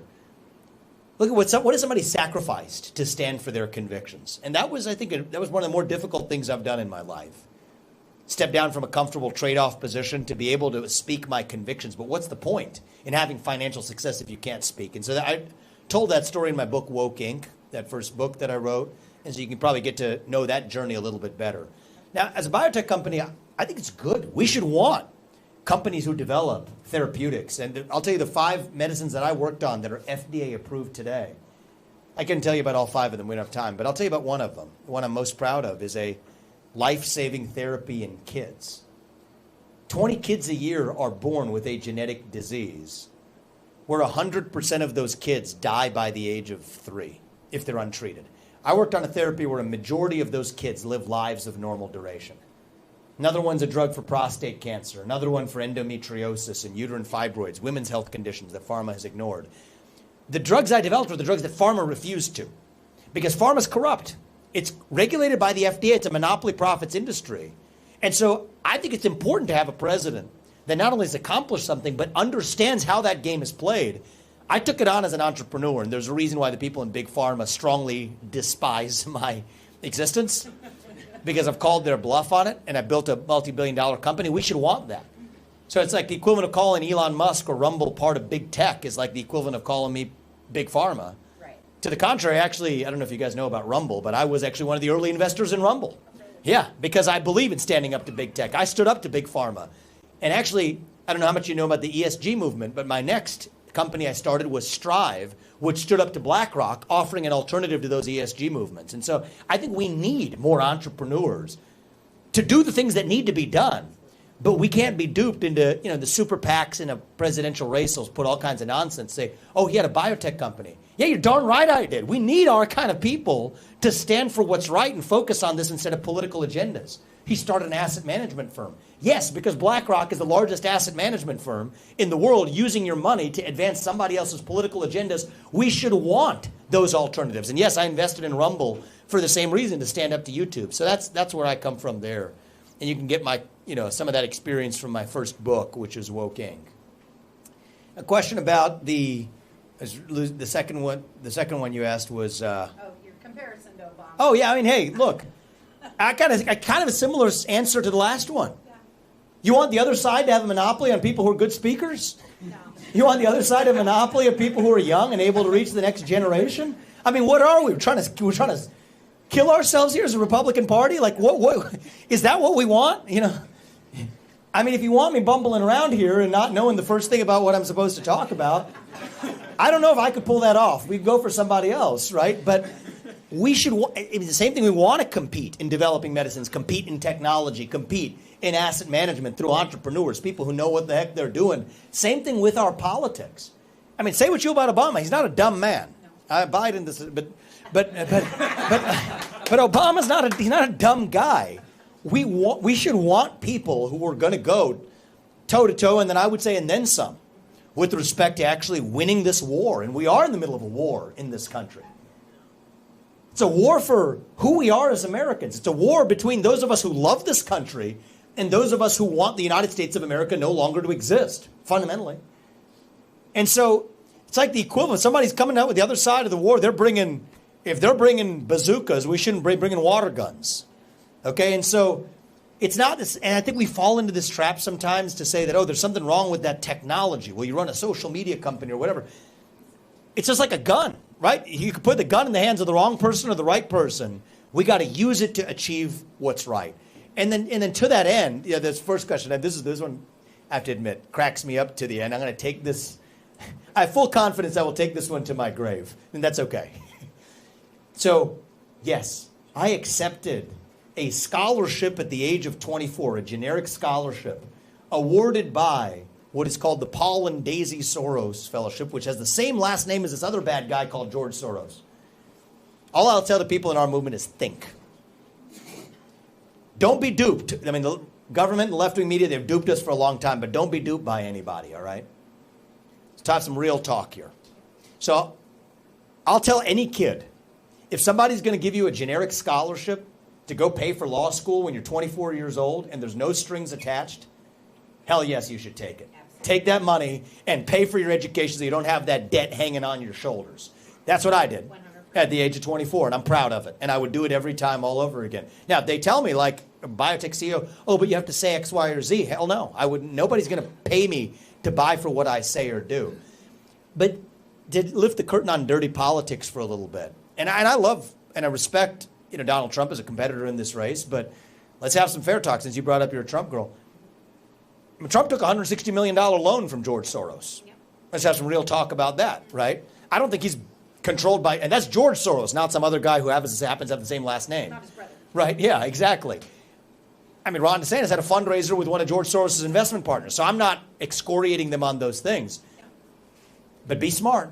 Open your eyes, because I think that I'm in this.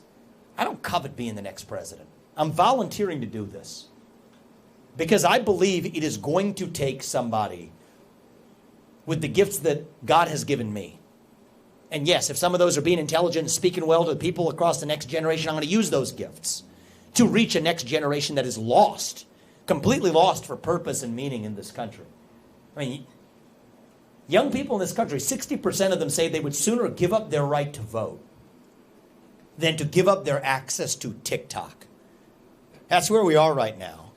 And it's a kind of a similar kind of question that I was challenged with on the debate stage. So then I said, but you're on TikTok. Well, Where else do you think you're going to reach young people who are lost? As a Republican Party, are you going to hide from it? Or are you going to actually participate? They say, well, we hate the content that's showing up on TikTok. It's sexualized content. I'm pushing educational content on TikTok. I'd rather have that on there than not.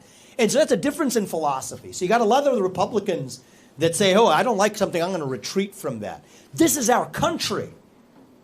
If we retreat from our country, we don't have a country left. So yes, it is going to take leaders who show up, who go to college campuses, who will talk to left-wing media and actually show up and win, actually build companies and succeed, actually show the spirit of Thomas Jefferson in this country. He was 33 years old when he wrote the Declaration of Independence, and he invented the swivel chair while he was at it, right? And so Thomas Jefferson would be on my side of the answers to these questions, and we live in a 1776 moment right now. And so, as my team's pulling me out, where are we going next? You know, I'll tell everybody in case they want to come. I'll tell them before, you tell them before we leave, but Bedford. All right. We got 10 stops today. Oh, that's good. Good. Well, I'm hungry. We don't have to be this nation in decline. We don't have to be at the end of the ancient Roman Empire. I think as a nation right now, the truth is we are really a little young, actually. Going through our own version of our adolescence. Figuring out who we're going to be when we grow up. And when you view it that way, it makes sense again, actually. For me, it does. You go through your adolescence, you go through that identity crisis. You lose your way a little bit. You do some stupid things. But we are stronger for it when we get to our adulthood on the other side. So no, I don't think we have to be that nation in decline. I think we still can be a nation in our ascent. No, I'm not going to be the guy who tells you it's morning in America. It's not. It's looks like outside today. But it can be. I'm not going to tell you the American dream is alive and well. I can't look a young person in the eye and tell you that honestly right now. It is alive and hanging on for life support. But it can be. And you were candid. I'll be candid back with you. If you think they're going to let Donald Trump get anywhere near that White House again, open your eyes. They're selling you the rope today that they will use to hang us tomorrow. And it's wrong. And I'm dead set against it. I'm the only person to say I would remove myself from the Colorado ballot because they're doing the same thing. We got to stand with integrity, but we have a country to save. And the America First agenda does not belong to one man. It does not belong to Donald Trump. It doesn't belong to me. It belongs to you, to us, to we the people of this country. And so the system is not set up for a guy like me to do this, coming from the outside. The Republican Party establishment does not approve of this message, I'll tell you that. From J6 pardons all the way down. But I can do this because you guys go first. And I'm here to ask you for your help. 15 minutes of your time on January 15th at that Iowa caucus. And a little more than that. 15 minutes of your time every week between now and then. Get 100 people who couldn't be here today in this community to come out too, to stand for what's right in this country. And if you all do your part, and that's what I'm asking you for. I'm not asking for a donation of your money. I'm asking you for a donation of your effort and your time. If you all do your part between now and January 15th,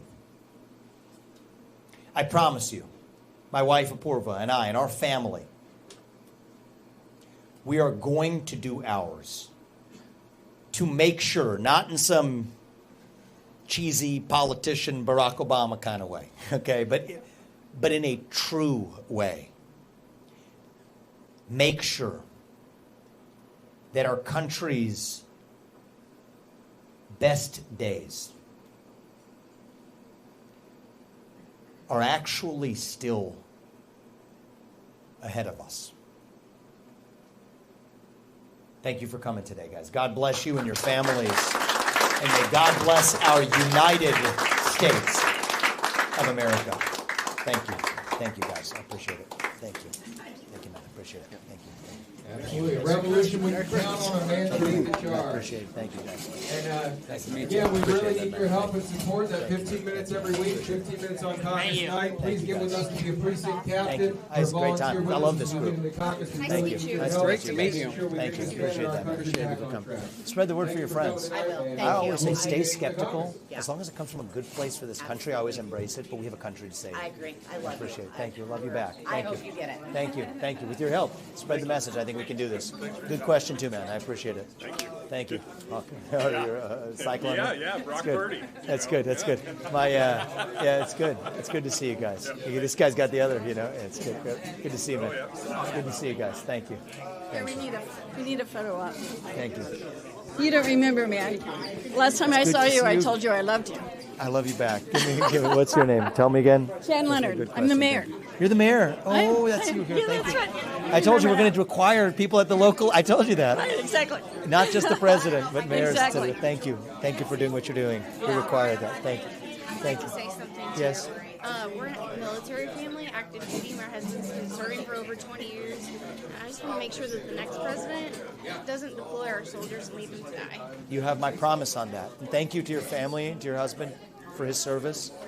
That's the way we honor our troops, is we don't send them to fight somebody else's war. That's true respect for our troops. I appreciate that. You have my word on that. Thank you. Thank you. Thank you very much, sir. I appreciate it. Thank you very much. Thank you. I think, well, you have really sounded good. I mean, Thank you for thank being you. here.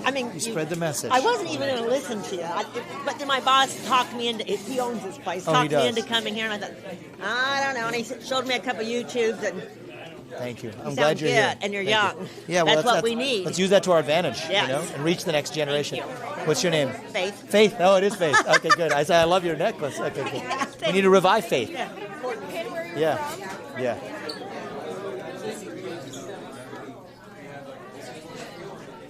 From. Love that. Thank you. All right, shall we? Are we late? Yep, we should head out, but I'm going to give this guy. Thank you, man. I appreciate it. Thank you. Merry Christmas in advance. Thank you. Are we seeing you later today? Yes, sir. Thank you.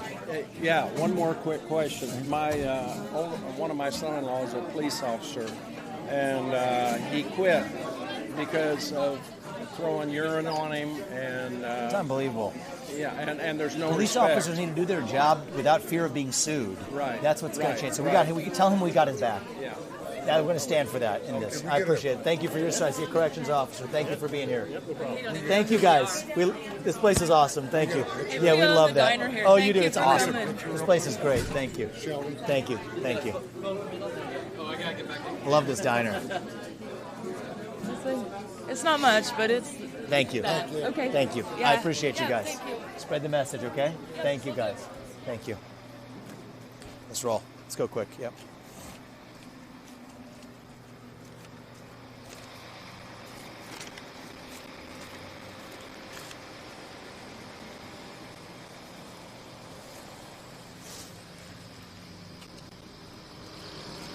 Let's go quick. Yep. Go quick. Yep. Thank you.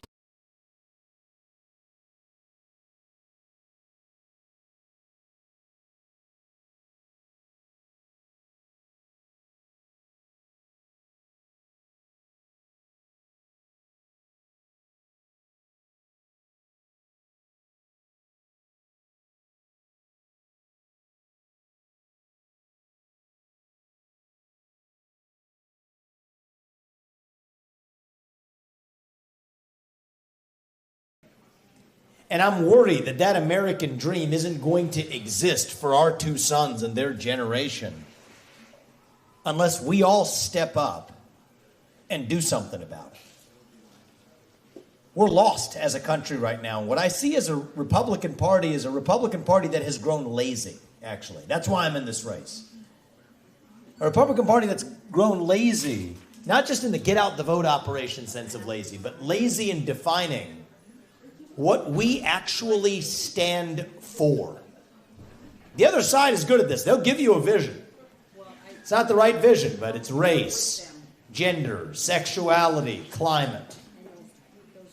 And what are we doing? We're just complaining about that without offering a vision of our own. What do we actually stand for? Individual, family, nation, God. That beats race, gender, sexuality, and climate if we have the courage to actually stand for something. That's what this race is about. What does it mean to be an American today? What does it mean to be a citizen of this nation? To me, it means we believe in the ideals of the American Revolution. Ideals like meritocracy and the pursuit of excellence, that you get ahead in this country not on the color of your skin, but on the content of your character and your contributions. That is why I've said that we will end affirmative action and racial quota systems in every area of American life. It's been a cancer on our national soul, and we are done with it. It means we believe in the rule of law. And I say this as the kid of legal immigrants to this country.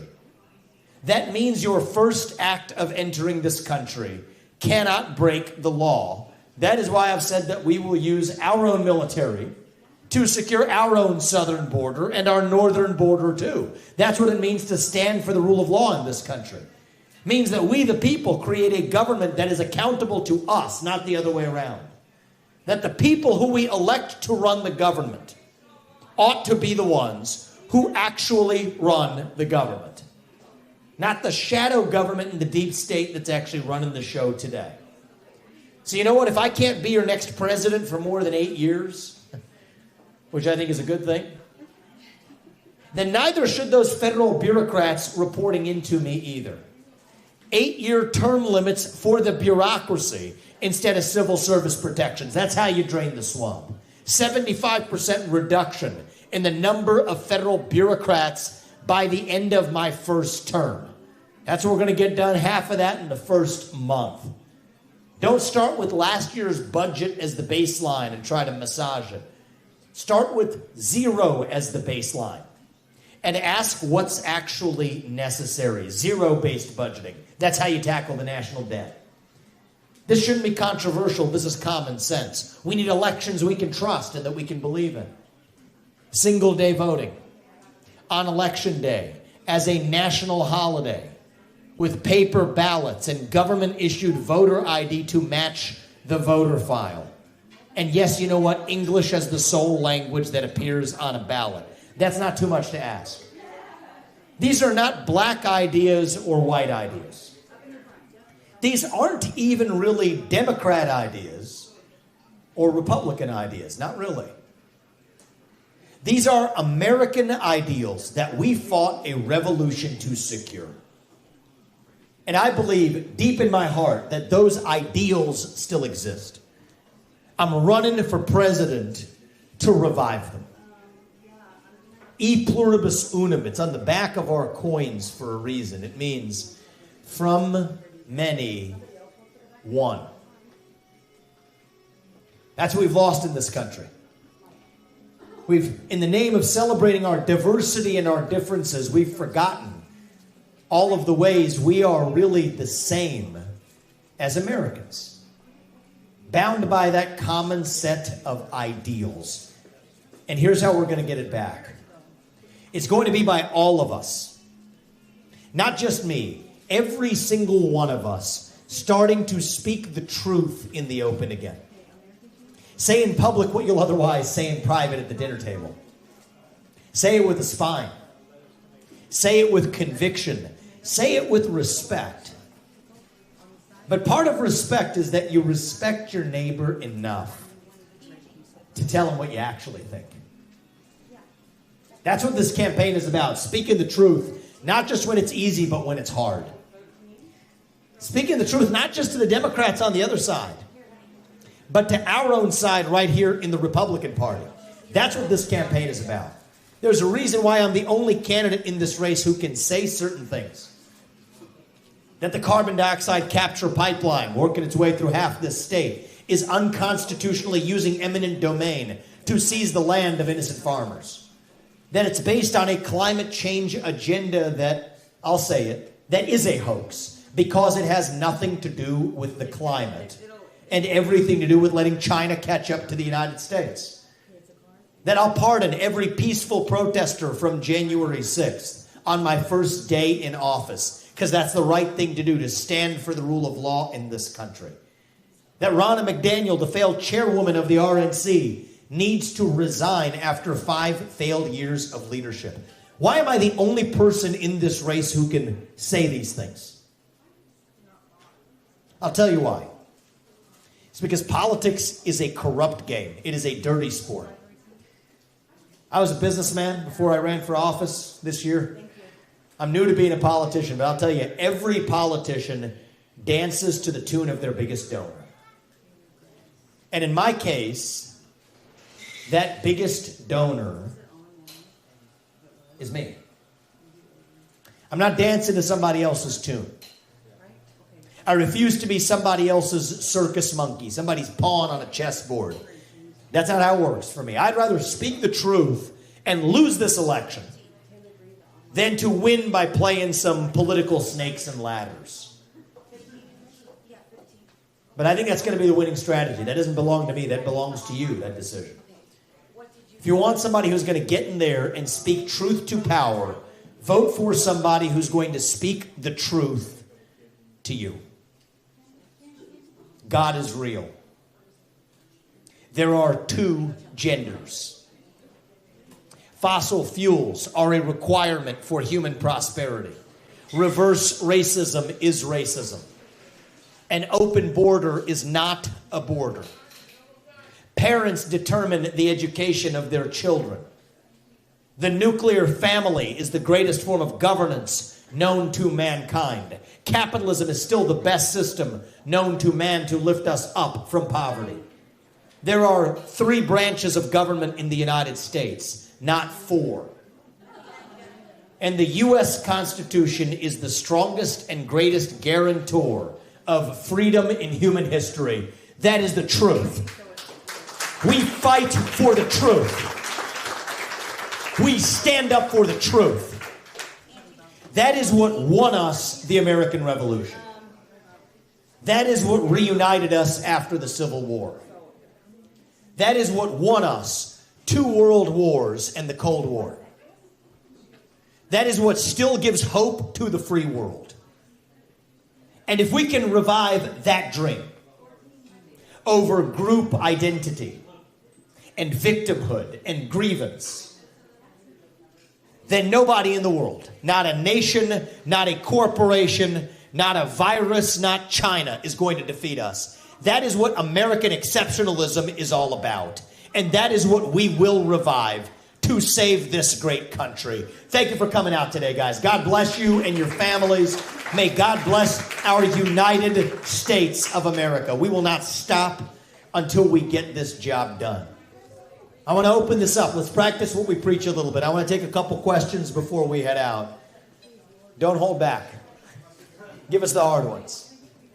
We got one right here. Yep. You made the comment of from day one of coming into the country, we follow laws. So how do we support Governor Greg Abbott's decision to start making it a local law to arrest illegals coming in, and we're not giving him federal support?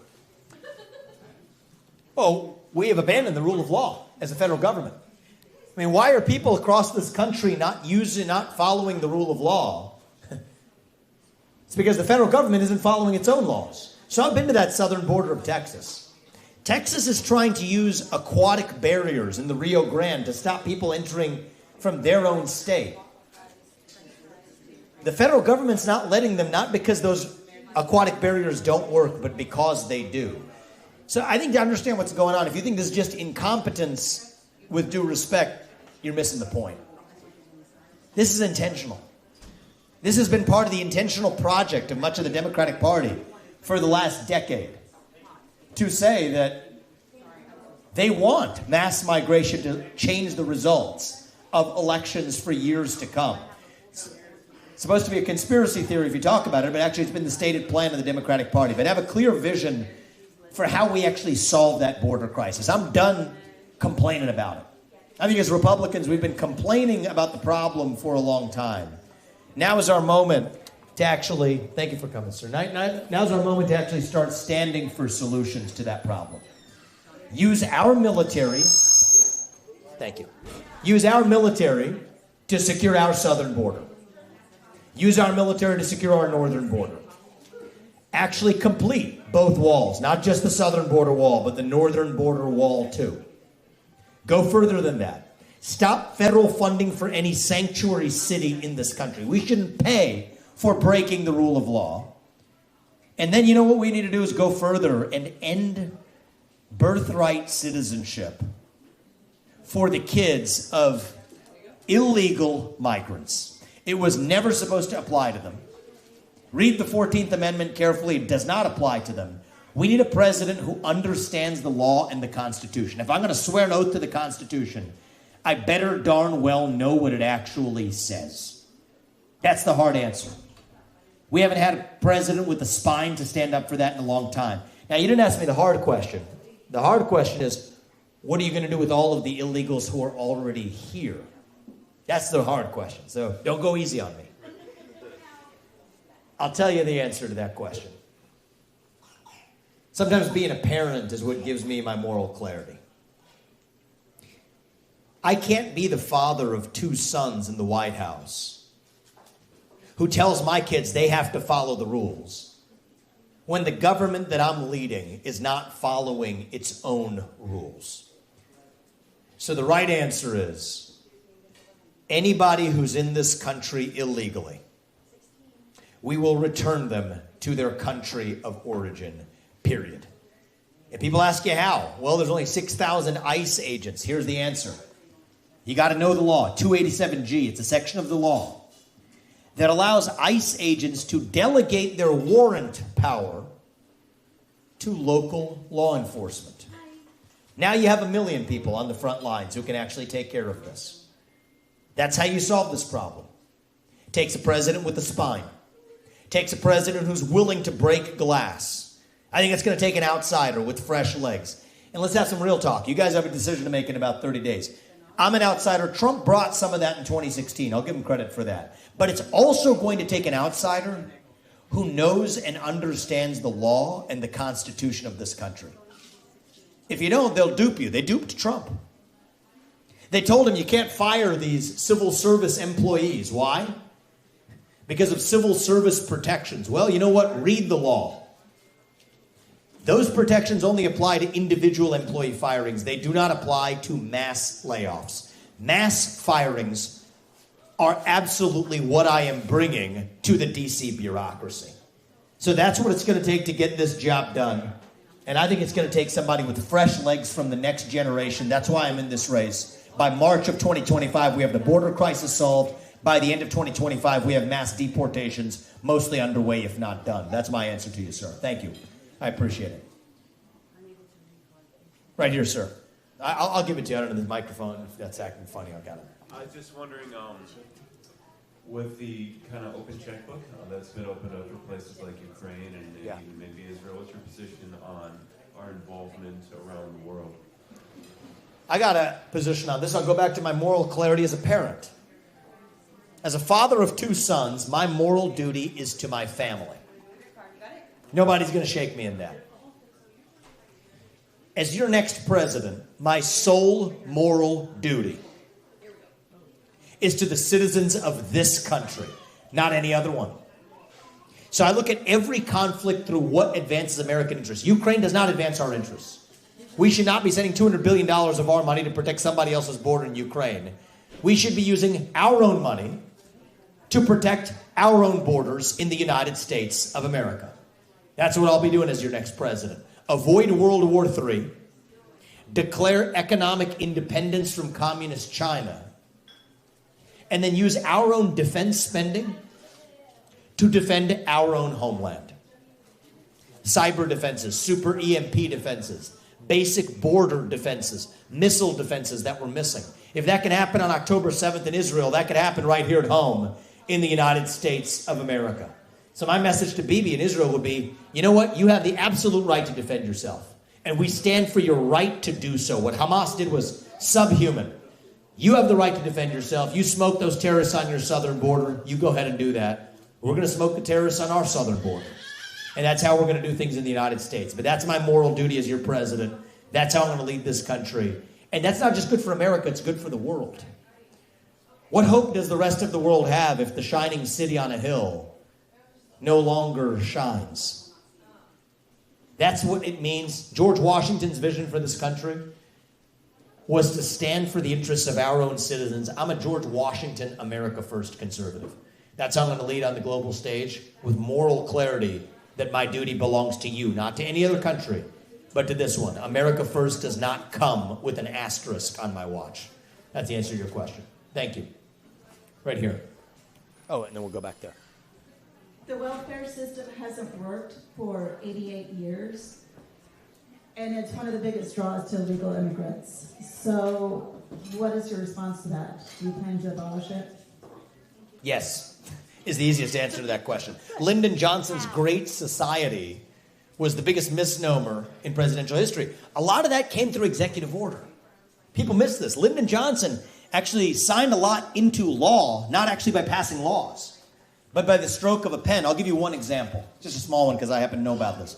Executive Order 11246, signed by Lyndon Johnson. It says that any federal contractor has to adopt toxic racial and gender quota systems.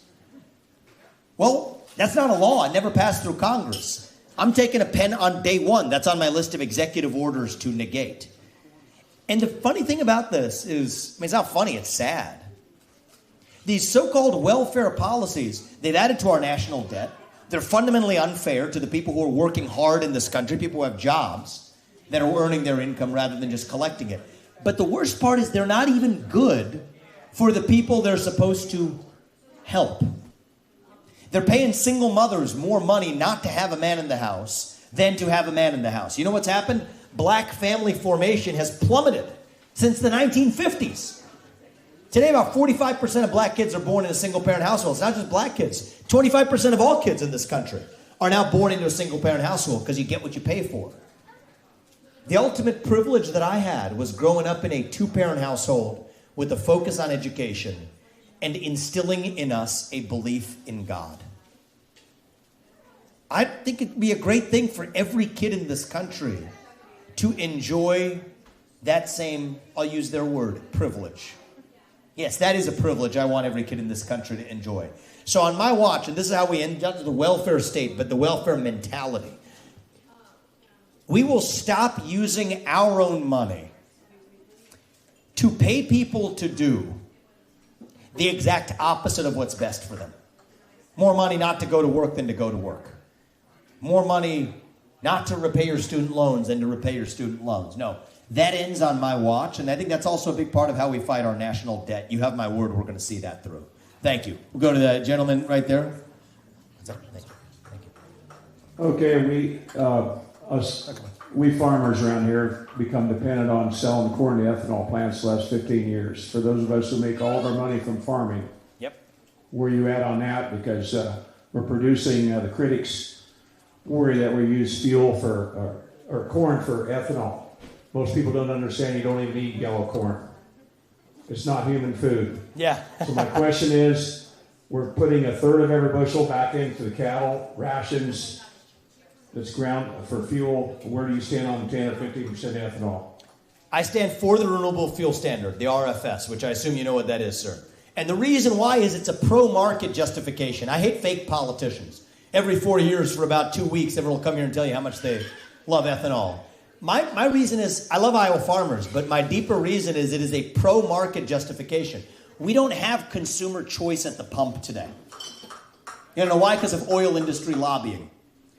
So the true answer would be true consumer choice at the pump. We don't have that. Look at places where you do, though. In Wichita, for example, they have consumer choice. People choose on their own a higher ethanol fuel blend than the Renewable Fuel Standard because it's cheaper and it's made in America. And those are legitimate reasons for people to choose it. So on my watch, that's why I favor the Renewable Fuel Standard. It's a more credible basis because it's not just some political favor to Iowa. It's because it's the right thing to do. It's the next best solution to an actual market problem because we have an oil industry lobbying. That's where I land. I also stand for the property rights of farmers. I don't think ethanol producers should have to apologize for emitting carbon dioxide. Now they're capturing that carbon dioxide, building a pipeline across the state, seizing land using eminent domain. If you're a farmer, they can use that to seize eminent domain for your land. Well, you know what? Next thing is they get your cow because it emits methane. I'm not kidding. And leave a $50 check in your mailbox by eminent domain. Take your combustion engine vehicle. Leave a $50 check in your garage. That's not America. And I come back to this. I am the only candidate in this race who has touched that issue. I'll tell you why.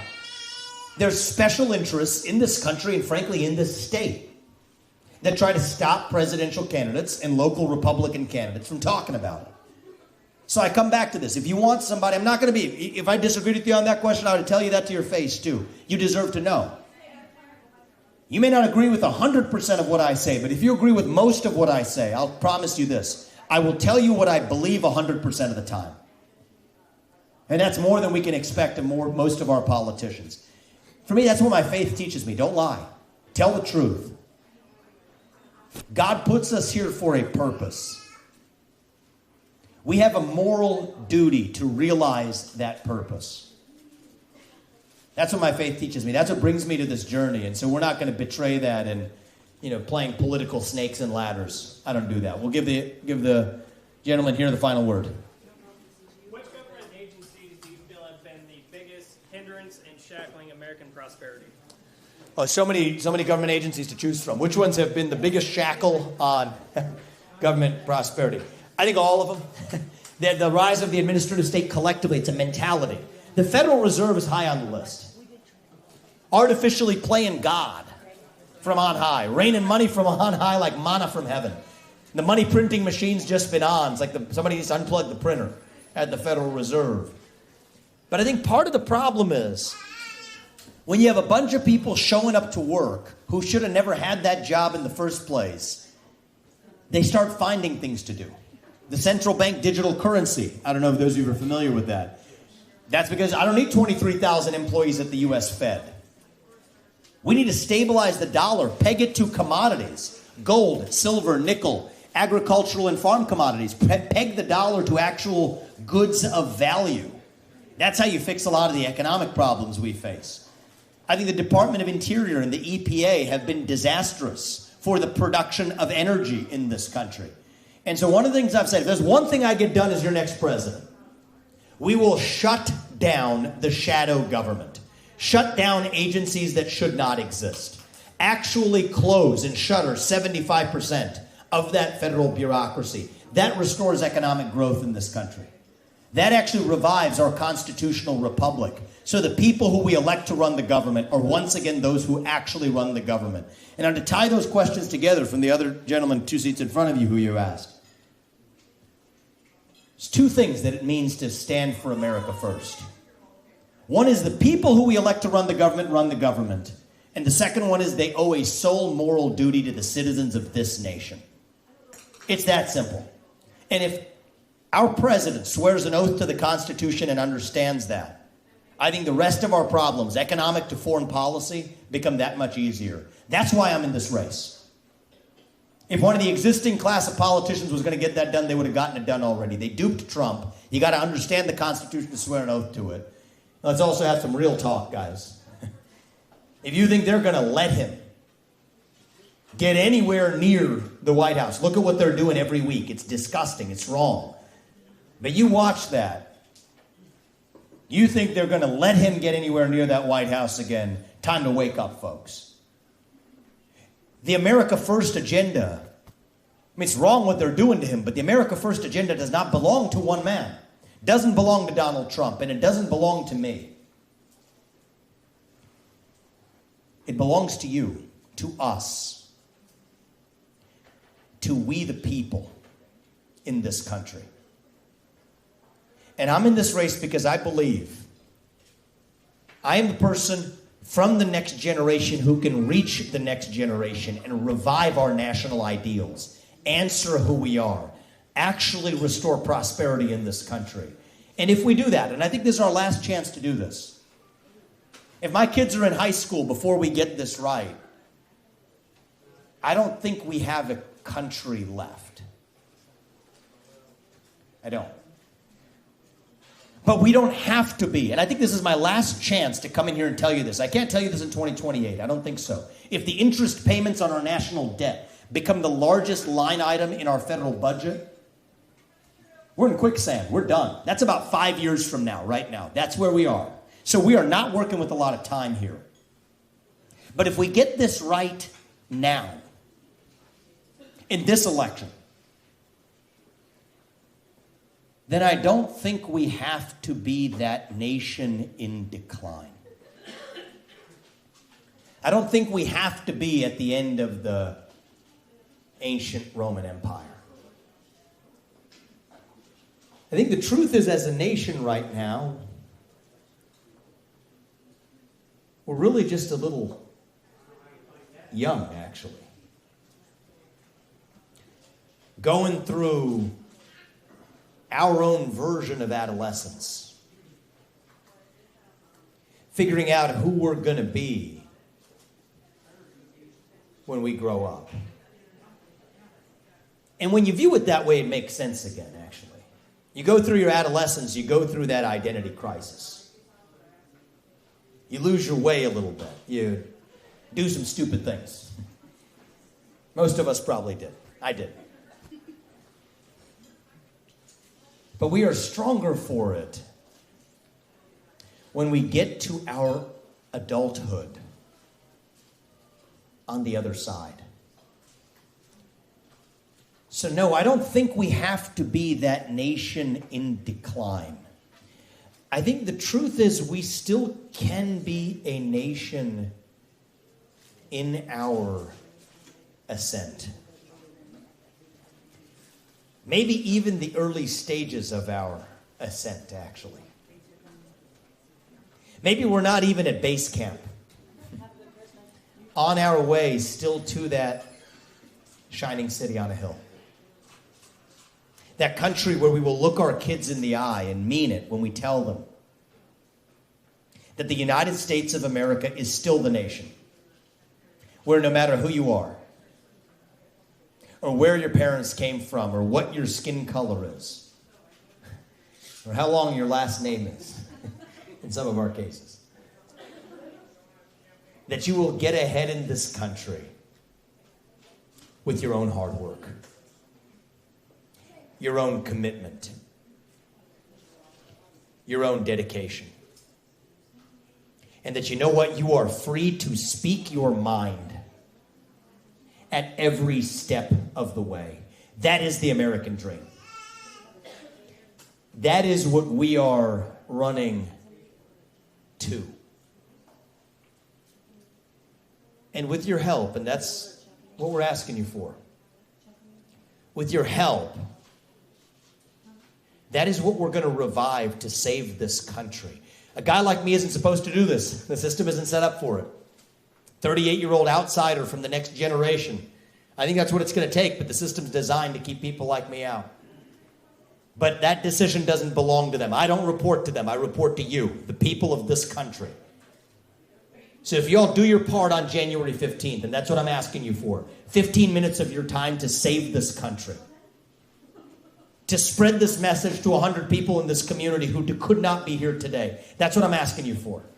Bring them too to the Iowa caucus. Every one of your voices and votes at the Iowa caucus is the equivalent of 1 million people. If all do your part, I promise you, my wife Apurva and I and our family, we will do ours to make sure, not in some cheesy politician way, but in a true way, make sure that our country's best days are actually still ahead of us.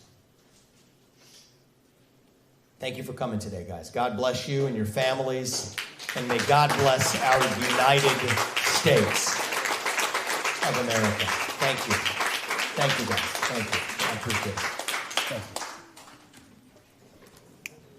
Good to see you again, my man. Good seeing you again. Glad you're here, man. We're counting on you. Thanks for Thank you. standing up for Trump's constitutional We stand for our constitutional rights. That's exactly right. Because what they're doing to him, they're going to do to somebody else. Right. Have I asked you about maybe about 50 times to shut the music off when I come in? Is there a reason why that doesn't happen? We were getting it off. No, you weren't. Because our guys did it here.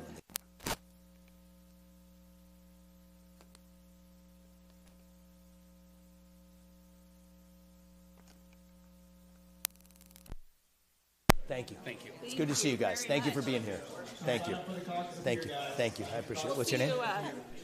Ann. Ann. Good question. I appreciate that, Ann. Thank you. Thank you. Thank you. Hey. We'll see you Thursday in Atlanta. Oh, you are? Good. Good. I'm excited to be there, guys. Thank you. Thank you for coming, guys. I appreciate it. Is it time for us to go? Okay. Thank you. Thank you, guys. They're taking us to head off to our next stop. Can I get a picture with you? Let's get a quick one with the young man. Thank you. Thank you. Thank you, guys, Thank for you coming. so much. I appreciate it, guys. Thank you, man. I appreciate it, guys. Thank you. Thank you. Thank you, guys. Thank you. I appreciate being here. Thank you very much. Thank you, guys. Thank you for coming. I appreciate it. Thank you, guys. I admire you a lot. Thank you. I I really appreciate hope that. Emotionally, you can handle it. Thank you. We'll do our part. You don't worry about me. We worry about our country. You do your part. I'm going to do mine. All right, guys? We got your back. Thank you. Thank you, guys. Hey, guys. It's good to see you. It's good to see you guys. Thank you, guys. I appreciate it, guys. Thank you. Thanks a lot. Thank you, guys. I appreciate it. Hope you guys could hear me in the back. I don't know if it was... Yeah, we heard you. You can hear you? Okay, thank you. I love your headband for our country. Keep that spirit alive. The pizza looks great, too. Thank you. Come to that Iowa caucus. That's all I ask. It makes a difference for this country. It really does. Thank you, guys. Thank you, ladies. I appreciate you guys having us here. I love your sweater. Merry Christmas, guys. Merry Christmas, guys. Thank you. Thank you, guys. Merry Christmas, guys. Thank you. Take care.